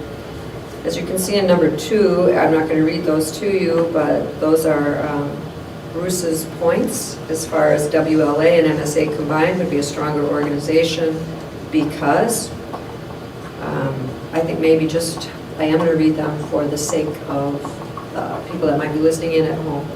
1 is economies of scale, quality secondary school programming, possible transportation savings, potential matriculation of students through K-12, and then he added as a combined school, we would be able to leverage additional debt if needed. He summarized his thoughts on the potential merger as being a win for all parties. Number 4, he discussed and shared with me MSA's current finances, their financial track record, which similar to WLA is strong. It helps that Bergen contracts, like I've said before, with both, and said that both organizations are doing a great job. 5 action steps. that the admin teams of both schools will look closely at efficiencies and report back, and there's some things that their admin and myself met. There's just so many meetings this week or late last week, and we talked about staffing plans and what admin could look like and so forth. So we're really kind of trying to get all that information out to you. Some of it you'll see in this very quick slideshow.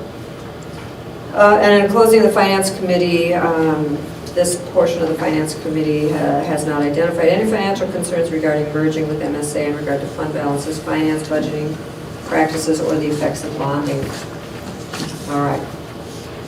Also, I would like, before we do this slideshow, to clarify that I don't have a pony in the race. I'm very comfortable with WLA being a quality school on our own without a merger. I'm very comfortable with the merger as well. So if you feel like I'm just hyped up and excited about the merger, I am, but I get excited about pretty much anything. So as we're going through here, that's just what it is, okay? So I do love this slide. This is what MSA and some of their board members came up with. They said, what if we rebrand and call ourselves WA, Woodbury Academies? And then Woodbury Leadership Academy grades K-5 is one of those academies. MSA is the other, for them to keep our somewhat separate identities, but we fall under this name registered and this umbrella as Woodbury Academies. I thought that was pretty neat. Yeah, I do. Because how many of you were thinking, let's see, Woodbury Leadership Management, it's like 16 syllables, right? Thoughts on this, just for fun? Have you seen this work at other schools? This model? The merge? No. Just having an umbrella name and then a name different for lower Only school at and upper Seven school. Hills Beacon Prep Academy. Seven Hills was their K-5 and Beacon Prep was their middle school. And they merged and they had the big long name. Okay. And then eventually they changed it to Seven Hills K-12. That was probably 15 years ago. So how would marketing material look like? Like, let's say we sent something out for 8th grade. Would it be MSA or would it be Woodbury Academy's MSA or what does that look I like? think if it just went out, and this is just one idea, right? But I think if it went out for 8th grade, it would say Woodbury Academies, and then it would have MSA right here for the grade 8. Or if it was just something that's going out here, if it's going out for both, parents for both, I think it would go out like this. I don't know. This is just to get some ideas on. Sure. I feel like if with that other school, it kind of started like this, and then it kind of naturally you flow into one. Yeah. That's kind of just seems like what would happen. Over time, what people end up calling it. I don't know. And then Yeah, I had that same thought, Natalie, and I just was thinking about, there was a preschool that my children went to that had several different names and went through a name change during it. It was interesting sometimes to watch, like, parents talking about where their kids go to preschool, and their kids were at the same preschool, but they were calling it two different things, so they didn't realize it was the same one, unless you knew both names. So I just wonder, I love the idea of that, but practically speaking, I wonder if it would end up hindering us just for marketing and just knowledge within the community. Well, like I say, it's only one idea. I loved it because I thought, I just love that. But it could also be Woodbury Leadership or Woodbury Science, Math, and Leadership Academy. It could be just a little longer. But if we decide to go for a merger, or if both groups decide to go for a merger, there would be a committee that does this that will look at this. So this is just a starter slide, but I thought it was pretty neat. I also think this matters, like the curriculum that matters more, and then this would kind of follow behind that. All right, Can I stop it just for a second? Am I Absolutely. hearing you saying it's only one person speaking, but the curriculum is a non-negotiable? I wrote it down on The my name non-negotiable. The name would be negotiable. And branding. Well, I think it's interesting that, like, I feel like everyone likes this because we get to keep something, I know. right? And they get to keep something, and that to me is the opposite of what we're trying to do. Like, if we're going to unify and we're going to all be one, this separates us tremendously into, we are still Woodbury Leadership Academy, you are still math and science, we're just gonna have this umbrella for, public purposes. Well, and isn't this like a starting point? Yeah. I mean, we're just getting going Right. now, so. Yeah. You know, it depends on the tagline that we associate Yeah. afterwards and how we market in that way. I mean, And if we decided to go more in like a phased route, this could be a, you know, a phase 2 after Yeah. like all the other details are worked out. To me, this feels like a district name. So if you Yeah. look at other school systems, they have a district name or a district number that they go by. And then they have their Lincoln Elementary and Kennedy Elementary and Westwood Elementary. And they all have their individual identities as elementary schools, but they're all a part of one district. So that's what I see when I look at this, is that would be our district, that would be us. We're Woodbury Academies. But you could still go to Woodbury Leadership Academy when you're in K through 5, and you could go to Math and Science when you're 6 through 12, but you're all a part of Woodbury Academies. So that could be changed with Yep. WAI, which would be WA 4228-07, which is our school district number. WAISD, yeah. Yeah, because when I think of school districts, so I think that's great that you put it that way.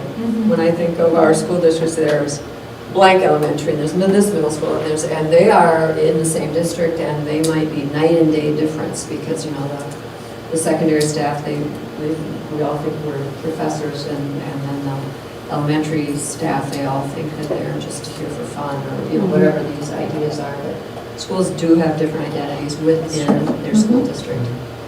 Good point. Yeah. All right, well, we've got about 9 more slides to get through.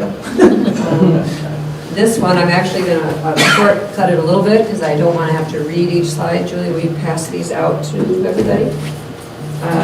But you'll see in this slide that, the MSA and WLA vision statements are very similar. If you go to the next slide, you'll see that our strategic plans are very similar. I think that they have better developed theirs. I think they've better developed theirs on their website, but from this brief statement, it looks a little underdeveloped, but I think they have lots of stuff loaded online, like Shelby's been talking about, that we lack. So as we better develop our action steps and our reporting out, but anyway, they are very similar. Strategic plans, and if you turn the page, change the slide, authorizers, there's some history of authorizers there. Board members, similar boards, they are in the process of rewriting their bylaws, and they decided to use one school to model those bylaws on, and that would be WLA. So they really liked our bylaws. And we have to remember too, when they started in a 18, 20-year-old school, they were one of the first ones, I'm sure. Maybe not one of the first ones. But anyway, they thought that their bylaws needed some work. So the next slide is very interesting to me, because their admin over there, they did this work and they said, well, what if? Let's look at MSA's board and WLA's board, and let's see when everybody's individual terms are up. It's sad for me to think that some of you, including you, Mandy, your term will end this June 30th. But when they did this, it was very interesting to find out that 5 of their board members and 5 of our board members do have continued terms. So that worked out very nicely. And then they found out that they could have 2 parents, 1 community member, and 2 teachers that don't expire. And we have the same. We have 2 teachers, 2 parents, and 1 community member that will not expire this year. So the point is, if we do merge and we go to a 10-member board, there's very good representation. There's no elections for this transition board because no one is off. So you have almost a year of continuous board representation from both schools. And it just happened to work out that way. So I thought that was kind of neat. It makes it just kind of a little easier to think about as far as how we do transition that board. So I want you to have that in writing. Staffing, you're up. All We right. didn't know that. Tagged in, that I was doing a couple other slides, but okay. All right. So administrative staffing. So as you can read there, options for the administrative team include a traditional model with one executive director or superintendent, part-time or full-time, right? That would be yet to be determined. 3 principals, an athletic activities director, an operations manager, curriculum coordinator, IT director, and deans. Another model could be with 2 co-directors, one focused on curriculum and others focused on operations, with 2 principals as well as the other areas listed above. So when it comes to if this were to happen, there are options for how we make it work and how we make it fit. And that would be up to, I'm sure, a subcommittee to look at and see what model works best for the joint entity kind of moving forward. Similarly with staff and faculty, really sat down, Dr. Mortensen sat down with some members from MSA as well to look at where would be some redundancies in staffing. And it looks as though if this merger were to happen, we would need to maintain almost all staff. Although titles might change, people might shift around a little bit, but if we were to come together as one large entity, we would still need to have similar staffing structure kind of going forward. So no one will be losing any jobs? Correct, but for instance, they have several admin assistant, receptionist type people that have 4 different buildings. So we might not need that many, but we're still going to need additional MARs or due process clerks or. So no one's going to be out of a job, although some of the position descriptions or job titles might change, yes. I might be the only one out of a job, but hopefully both boards will still like me for a little while longer, but that's okay if you don't too, but that's one of the risks. Ben, you're the same, right? Yes. So, but specifically middle school teachers, where there's a lot overlap in teachers and whatever their specialty areas, they are not going to be out of jobs. Correct. It works out well because both schools, they'll have some space to grow. We're still continuing to grow, so it's very good timing to try a merger. I'm assuming we've analyzed salaries between all schools and how do they align? We have theirs. I think ours is much closer to market rate, especially when you consider class sizes. So I think that is going to be the most difficult thing. That's something that I'd be very involved with because we've worked really hard to get our teachers at pretty good rates. So whether we grandfather people in or just assure staff at both schools that no, we will go down in salary, but let's make sure we're getting both schools at market rates. But that would be the goal. I believe that their health benefits in general, are better than ours, and their salaries are lower than ours. So it's just not going to be something that's an easy fix. So I think the important things for people is you're not going to lose your current level of benefits, and you're not going to have to take a salary cut. And then to tell them how long is it going to take to get both schools on the same scales. So it's going to be hard. Yeah. For me, that would be one of the big deals, as far as employee retention, because obviously people will start talking and that whole thing, you know what I mean? So it won't take long for word to get around. So. But we will certainly work with teacher groups. Yeah. Everyone knows that's going to be the prickly stuff. That's going to be the hard stuff. Sure. Yeah. I don't know if this is too much of a segue, but kind of with class sizes then, I mean, if I look at even the facilities plan here, it would look like we would be increasing or trying to increase our 3, 4, and 5 enrollment up, which would make those classes bigger. And I think something parents like and something we pride ourselves on, or as part of our charter, is lower class sizes. And I know middle school and high school are different. I don't even know what they're supposed to be at or numbers. But would we be looking at just kind of maintaining our enrollment in our sections that we have currently, just in maybe a new facility, we wouldn't be looking at 30 kids. I think that would be one of those non-negotiables, is that K-5, we want to maintain those 20 to 22. Every now and then, as we all know, we have to reach up to 23, 24, or even 25 right now in third grade. It's tough. So we want to keep those down, but the secondary classes, they can operate better at, or they can operate well at 23, 24, 25. I don't know how large some of the MSA secondary classes are. Well, even just financially, and I guess even creating wait lists, we maybe wouldn't be in that position if it's kind of offset with more high school and everything coming in. We would be able to maintain lower in the lower grades then too, which could help with that problem of 25. Plus that facility over there, when it's renovated, that capacity right now is 600. So the capacity with adding a second floor and doing some renovations is going to cap it between 650 and 7. So what we're looking at K-5 right now is going to be similar. We'll eventually have probably 5 sections of each, K through 5. Yeah, I was going to add that is maybe not an increase in class size, but we could really get an increase in sections, and specifically some of those grade levels that you mentioned. Currently we have 3 sections of 5th grade. We could get up to 5 sections of 5th grade, and we could be 5 across the board, going in that direction. I think middle school parents are also appreciative of the class sizes, and that's part of their decision-making too. It's not just for the younger grades.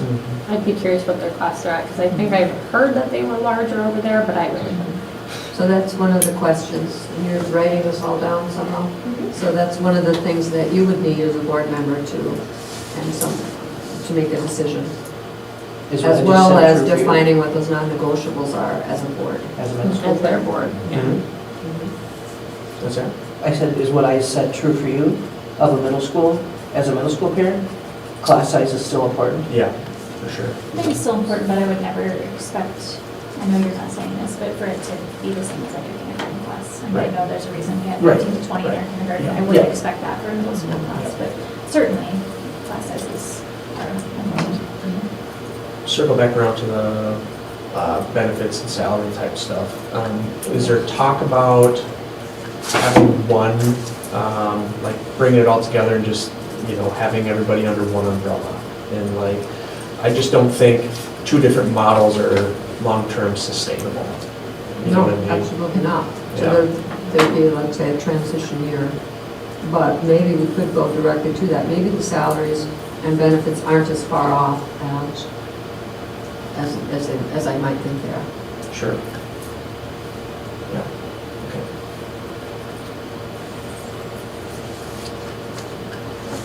So would- Maybe that's some homework.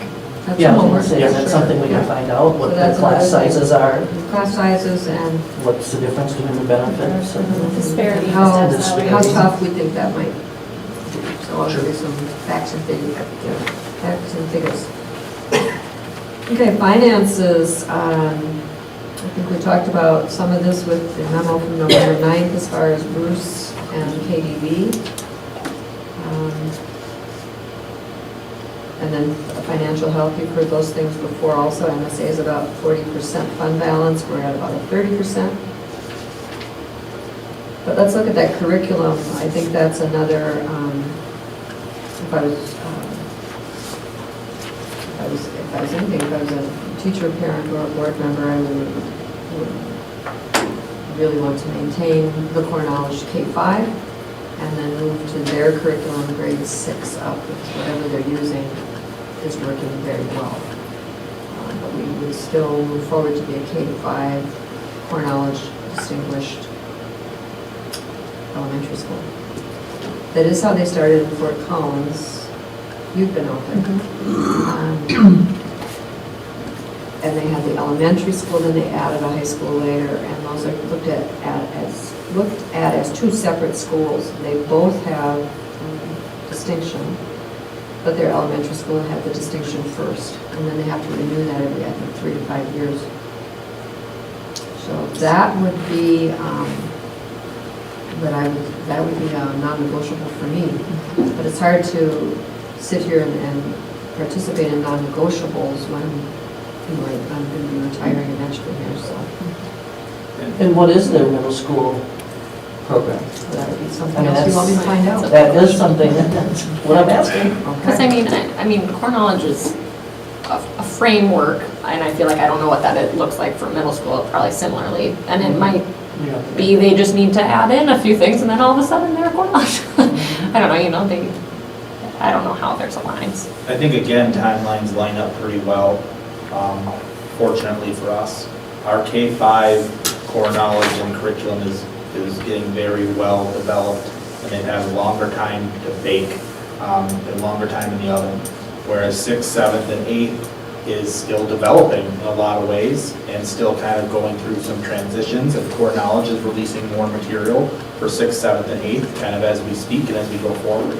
So I think that the potential of doing this would line up quite nice, because we have a more finished product, K through 5, at this time, and then we could have the benefit of their years of developing their 6 through 12 program to help us grow together.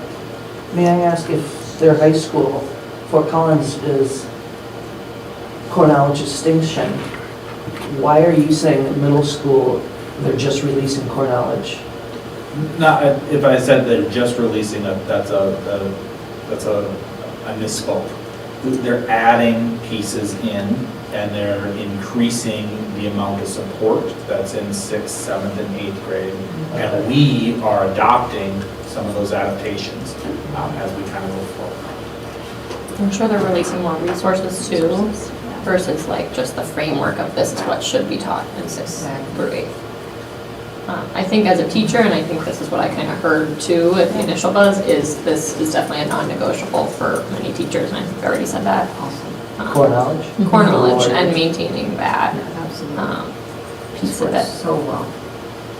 Our authorizer, Stephanie, really wants us to have a group, a subgroup, go out to Fort Collins, which is super exciting, but it has to fit into our budget. And take a look there, and as well as out to Elk River. Why can I never remember the name? Spectrum. Thank you, Spectrum High School. And those are some of her kind of two favorite things to look at. But I think maybe that would be important, or else Jolene, you and I, Megan Nath, and we sent quite a few people there 4 years ago, to say, this is what a high-quality core knowledge high school looks like, and are we sure that we don't want to move along this line, and are we sure we want to stop the core knowledge and take what MSA is bringing to the table? So. Well, it doesn't sound like that's necessarily like, the end-all, be-all is that they do theirs. It sounds like it could almost be like a slow blending in of core knowledge into what they have. We just don't know what they have. Right. So it's core knowledge. My hesitancy with the Fort Collins, it's very inspiring, and I love it. It's always fun. I could go on a trip and all of that. But Colorado has a very different charter system than Minnesota. Their teachers don't have to be licensed teachers. There's just all sorts of things. They can limit the kids that they admit to their school. They don't have to take every student that might want to go to that school. There's just some differences that lead them to some results. Lead them to different results that we could. And then our final slide is operations. Ben, do you want to do that one too? Sure. I think we actually talked about. Yeah, you kind of talked about facilities a little bit. Okay. So one of the ideas that is circulating around is placing grades K through 5 in the current MSA site and have 6 through 12 in the current WLA site by the 2024-2025 school year. This would mean that there's a transition year where that's not necessarily the case, right? Where we have to work on spacing and where people are for that. As far as contractors, it's expected that all outside contractors will remain in place, SPED, landscaping, and so forth. We do share some contractors are the same between us and say, so that again. Justin Gary for IT, I think we talked about that before, and Bergen for finance. Yeah, so that makes a potential merger also. easier in some senses, that specifically, from the technology standpoint, knowing who has been running their technology and our technology is the same person, same entity, that's comforting for me, at least. So construction and timeline, right now, would look as the 2023-2024 school year. K through 8 would be on the WLA site. So what that is, just in one person's vision of what this may look like, is 6 through 8 in what we call Building B, and K through 5 in what we call Building A. It would mean the relocation of a couple classrooms and a couple moving pieces, but we're fortunate where we have some openings still in Building A and in Building B that could kind of be filled as we go forward. So we've looked at different building plans and would this even be feasible with this number of students? And we do believe that it may be tight for a year, but it would be something that we could accomplish quite easily. And then while that was taking place, high school would be located on the MSA site. And then they can begin some different construction efforts while housing high school there, because they won't need their full 4-building facility ongoing there. And then for the 2024-2025 school year, then K through 5 would move out of Building A here, move over to the newly renovated MSA site, with then their high schoolers moving over to the WLA side. So this would become the 6 through 12 as they, and I shouldn't say they, as we, as a joint entity, work on construction efforts to continue the development of this facility. And you probably stepped out of the room to go out. We did talk about that a bit. But I do think that timeline is pretty aggressive, because I don't think that you're going to get contractors, materials. I don't think all those construction projects are going to start on time or get finished in the time frame allotted. So that would be a slower process, I'm sure. I think that's another one of my non-negotiables, is just the quality of facilities, so that we're not feeling like we're leaving this beautiful space that we made and then we're getting something somewhere. And I think it would be something huge, but. Well, and I don't want to sacrifice our space either in the transition. Like, I don't think our teachers and students want to be scrunched into a teeny tiny room. It's not, what the space that they need. Like you said, we can fit in here. We can squeeze into some spaces, but I think we need to look at other plans too, other than rather squeezing. Perhaps we can get some mobile trailers, the classrooms as a substitute along the way, so that we're not feeling so cramped. And then we move over there, or what do you mean? Next year. When we have to stay here and have all K-5 here, I'm building A and 6A over there, because that's going to get tight here for K-5. I think with the current plan, just looking for, if we were looking at K-5 in this facility, the only grade level that would need to move from Building B as an individual grade level would be grade 5. Right. They would probably, just in one person's plan again, would relocate to that former 3rd grade pod in that space. We would most likely need to lose some kindergarten coat rooms in the time being. Like we did in 3rd grade. We use currently 2 classrooms for coat rooms. We also use one of those classrooms for a storage room. And then we have this beautiful room down here, along with the learning lab across, to kind of fit and intermingle. And then if 3rd grade or 4th grade were to expand their number of sections, they have an open classroom that used to be Mr. Rob's classroom on 3rd floor of this building, as well as Mr. Logan's old classroom. So they have the ability to expand there. And then our 2nd and 1st grade are pretty set in their section numbers. So there are some exceptions where we would need to do some different things, like losing a coat room or such. But we do have some flexibility in our size and in our spaces right now. And transitioning the music back to here this way. Yeah. It's all, again, one idea. We got a ways to go. Yeah. Put an idea of a mobile trailer too. Yep, Like I said, absolutely. Nobody wants to be scrunched. Absolutely. Loud and clear. So in kind of starting to conclude at least my piece of this, we've got some marching orders to find out much more about salaries, the curriculum that they're offering over there. What was, there was a third thing, anybody remember what that was? Class sizes. So that's some homework to bring back to you.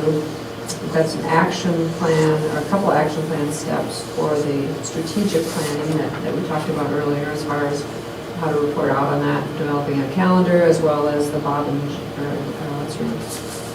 Ben and Jeff's bulletin, which I think we've made some progress here.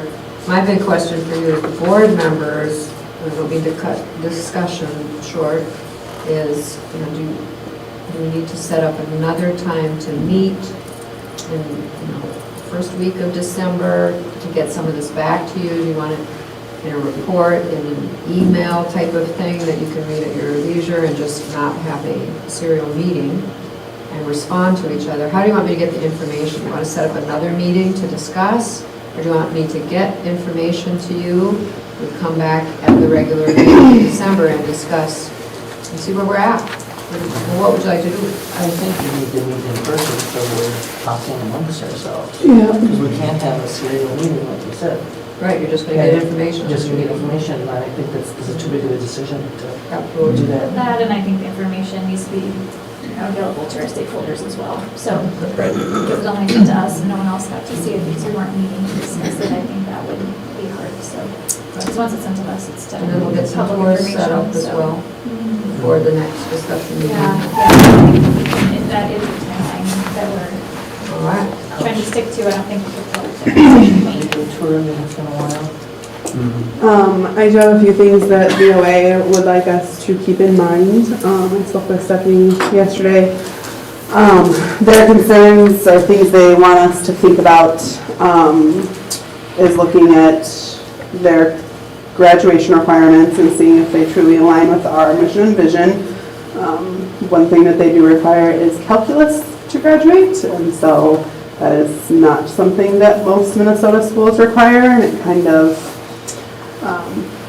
is something that she said would just be something worth noting, as well as that PSEO students, correct me if I'm wrong, do not count towards your ADM, you do not get money for them. So all of the PSEO students that MSA They have a has, ton. yes, do not bring in any funds for us. They bring in So- partial funds. Partial funds, okay. So we would need to know what So we that still is. staff for them, but we don't get reimbursed. So that was one thing she had said that we would want to look at or keep in mind, figuring out who the authorizer is going to be. So both schools have a long-standing relationship with their authorizers, and which authorizer offers more for the school, and which would we choose, and how do we get out of that contract if that is what ends up happening? So things to think about. Isn't their authorizer going out of business? Their authorizer isn't going out of business that I know of, but their authorizer has 2 schools. BOA has 20. Mhm. So it's a bigger network. Yeah. And then just suggestions from them, from things they've heard from us in the conversations that have been happening, is that, like, people have said it feels very rushed, and what is the benefit? Like, why? What for the kids? If you think about, we're here for the kids, what is the big why for our kids to rush this? So those are kind of the big things for VOA to ask us to think about and consider.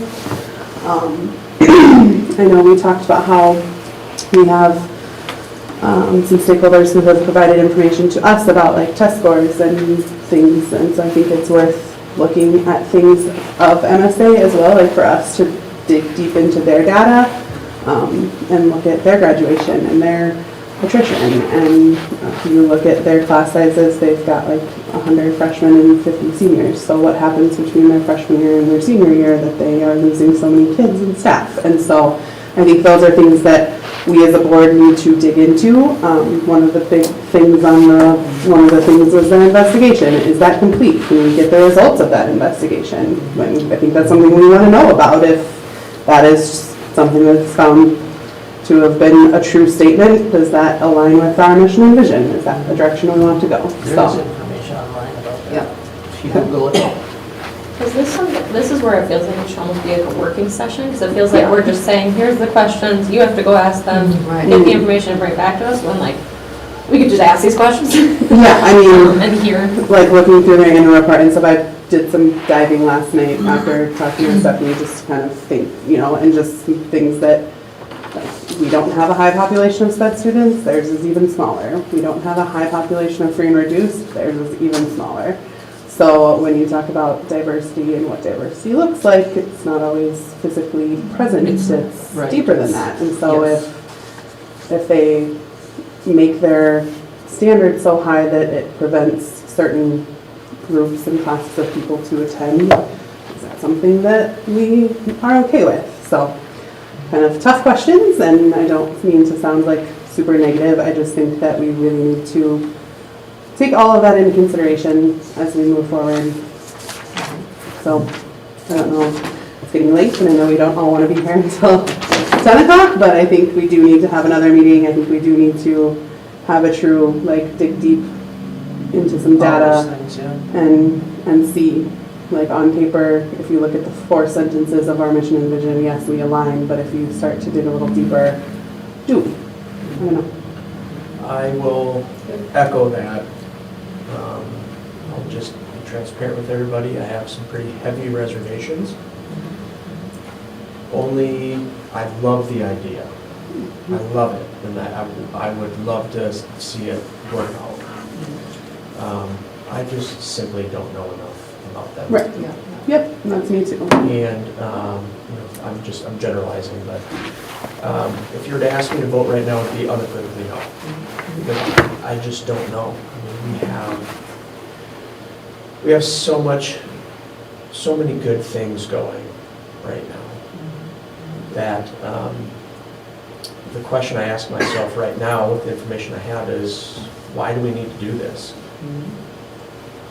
What benefit does it bring to our kiddos first and foremost, and our stakeholders? I don't even know the answer to that question. So as a board member, to me that's very unnerving. Like, I don't even have enough information to answer that. Let alone, I can't even frame that answer.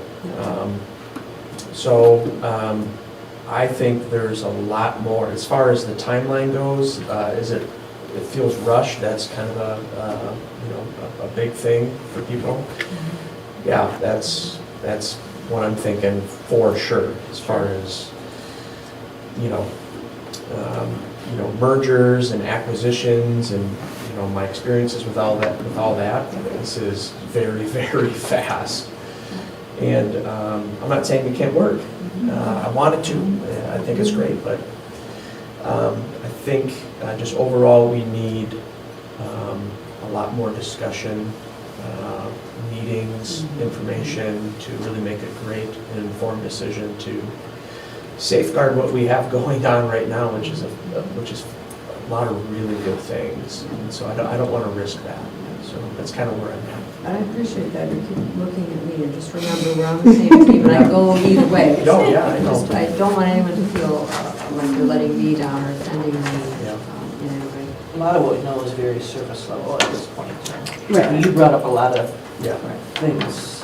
But I think going back to like why, like the first question is what would we get from this is obviously deeper than that, but ultimately the goal would be providing a high quality 6 to 12 program without building it from the ground up. Because getting our middle school started has been taken a few years and it's still taking it to get built. It's been challenging. So it feels like it's a quick fix for that. And that's just kind of my interpretation, and then just figuring out if it really would provide that to families. That would be what digging deeper would be. Yeah, to me, the biggest thing, I mean, we can throw, money at this. We have infrastructure, we can build buildings, we can do all of that, right? I mean, that's easy fix, but, how do we align with them? Like, what's their foundation? What do they build their school off of? Like, what's their mission? What's their vision? How does it align with us? Is that something that we can get behind, and they can get behind us, and how can we partner in that and make this work? I wonder if it would be helpful to have a working session in early December and invite their board chair and a couple others and just say, you know, Kathy can dig like a hamster and try to find these, but let's actually hear from them. What Yeah. was your corrective action plan about? Have you resolved it? What were the issues? And how were they resolved? And I think they can ask those back to us too, because, 100%. so maybe, and then they would have time, or even we could provide, like, here's the things we have questions on, so they can kind of make sure they have the information to provide us too, and, And I think if they're not interested in having like a joint board meeting next time, that we would want their administrator and maybe board chair, we would want some of them to at least come. Yeah, for So sure. we can pick through. Yeah, 'cause I just feel like finances and facilities is like a second layer. Like there's like a nucleus or a sub-layer that's just like, that's more important than that. Like, we can figure that out. Yeah. Like how does, Exactly. Who's going how where? do and we come together and as one body and move this whole thing forward, you know, so.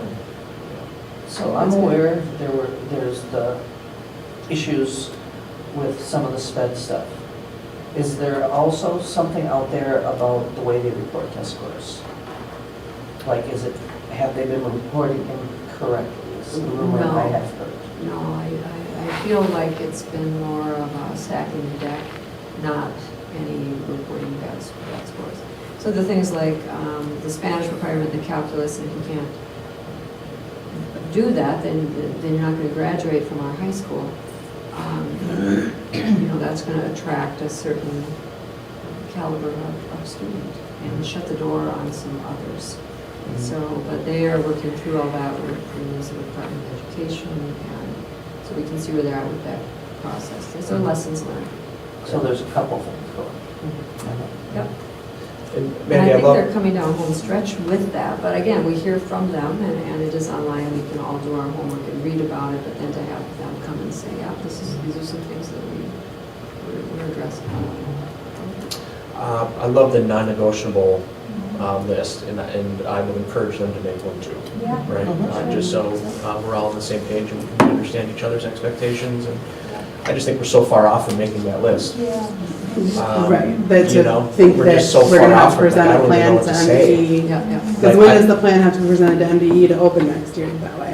Everything has to be done by July 1st, but it's a paper chase. Yeah, And Right. if we're, you know, we can take our time and say, we're not gonna make this decision until March or April. Then we're not gonna have enough time to start in July. And if we decide no, then we've let too much time pass for our own pre-K or ninth grade expansion. So, you know, there is a window of opportunity, so just get the data until everyone feels comfortable to vote one way or the other. and I think in the meantime, to support ourselves and our strategic plan, we do need to start looking at the PK program, because irregardless, if that helps us, if we do end up merging and that helps us grow this way, we still need to grow this way to support ourselves either way. So I think that in the meantime, we don't want to cut ourselves short on a pre-K program, and I Or think, go ninth grade, because pre-K takes space, right? right. So I think that's something worth considering too, that we don't want to cut ourselves short That's as we right. sit around trying to figure out if we are or aren't going to do this. do we know how they're feeling about it? Like, are they feeling like it's rushed too? I don't know. I'd love to ask them in person. Because I'm like, okay, if we're looking at early December, I think that'd be, you know, then we can, So let's get In a together. bag. I wonder if we should, and we'll have to talk to their board chair and their administrators, but I'm wondering if a Saturday morning might be a little better than the end of a long weekday. Yeah. You know, so it's to be fresh and then just say, okay. It's hard to What are you thinking, Mandy? You're pretty quiet. No, I'm just thinking, yeah, I agree with everything that's being said. I would love to find out more information, and I think it's hard for us to, you know, we pose these questions to you, and you do a good job of presenting the information, but I think then we just, I don't know if it's still getting to the meat of what we really. well, we just have follow-up need questions. To make, yeah, and so if we just keep doing this back and forth, it just doesn't feel real Yeah. efficient. Yeah. I agree. All right, let's set some dates. And why is this 10 o'clock not working? Yeah, sorry, I looked at that and saw 9 o'clock and I was like, oh my gosh, we're gonna be here until midnight. It's really only 8 o'clock, guys.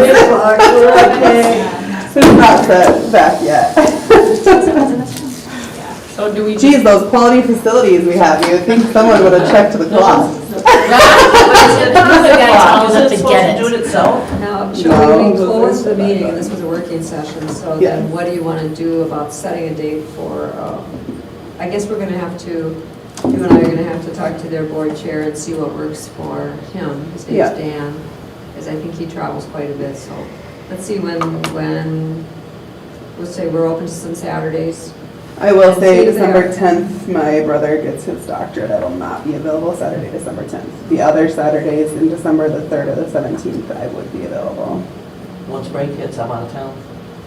Well, the third is like our.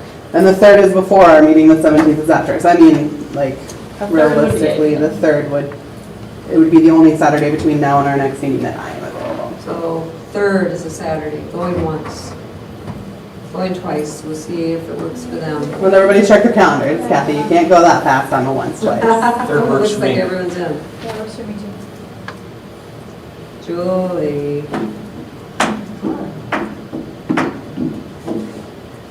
I vote for AM in the morning, Agreed. so I gotta Get work here that. and get it over. Early. Get it going. Babysit Yeah. adults at Yeah, I can make that work. Okay, well, we'll see if that works for their group. Okay. But that's where we'll start, and we'll start getting into the core and see if Yeah. it works or not. Good meeting. Thanks, y'all. Good stuff. Thank you, everybody.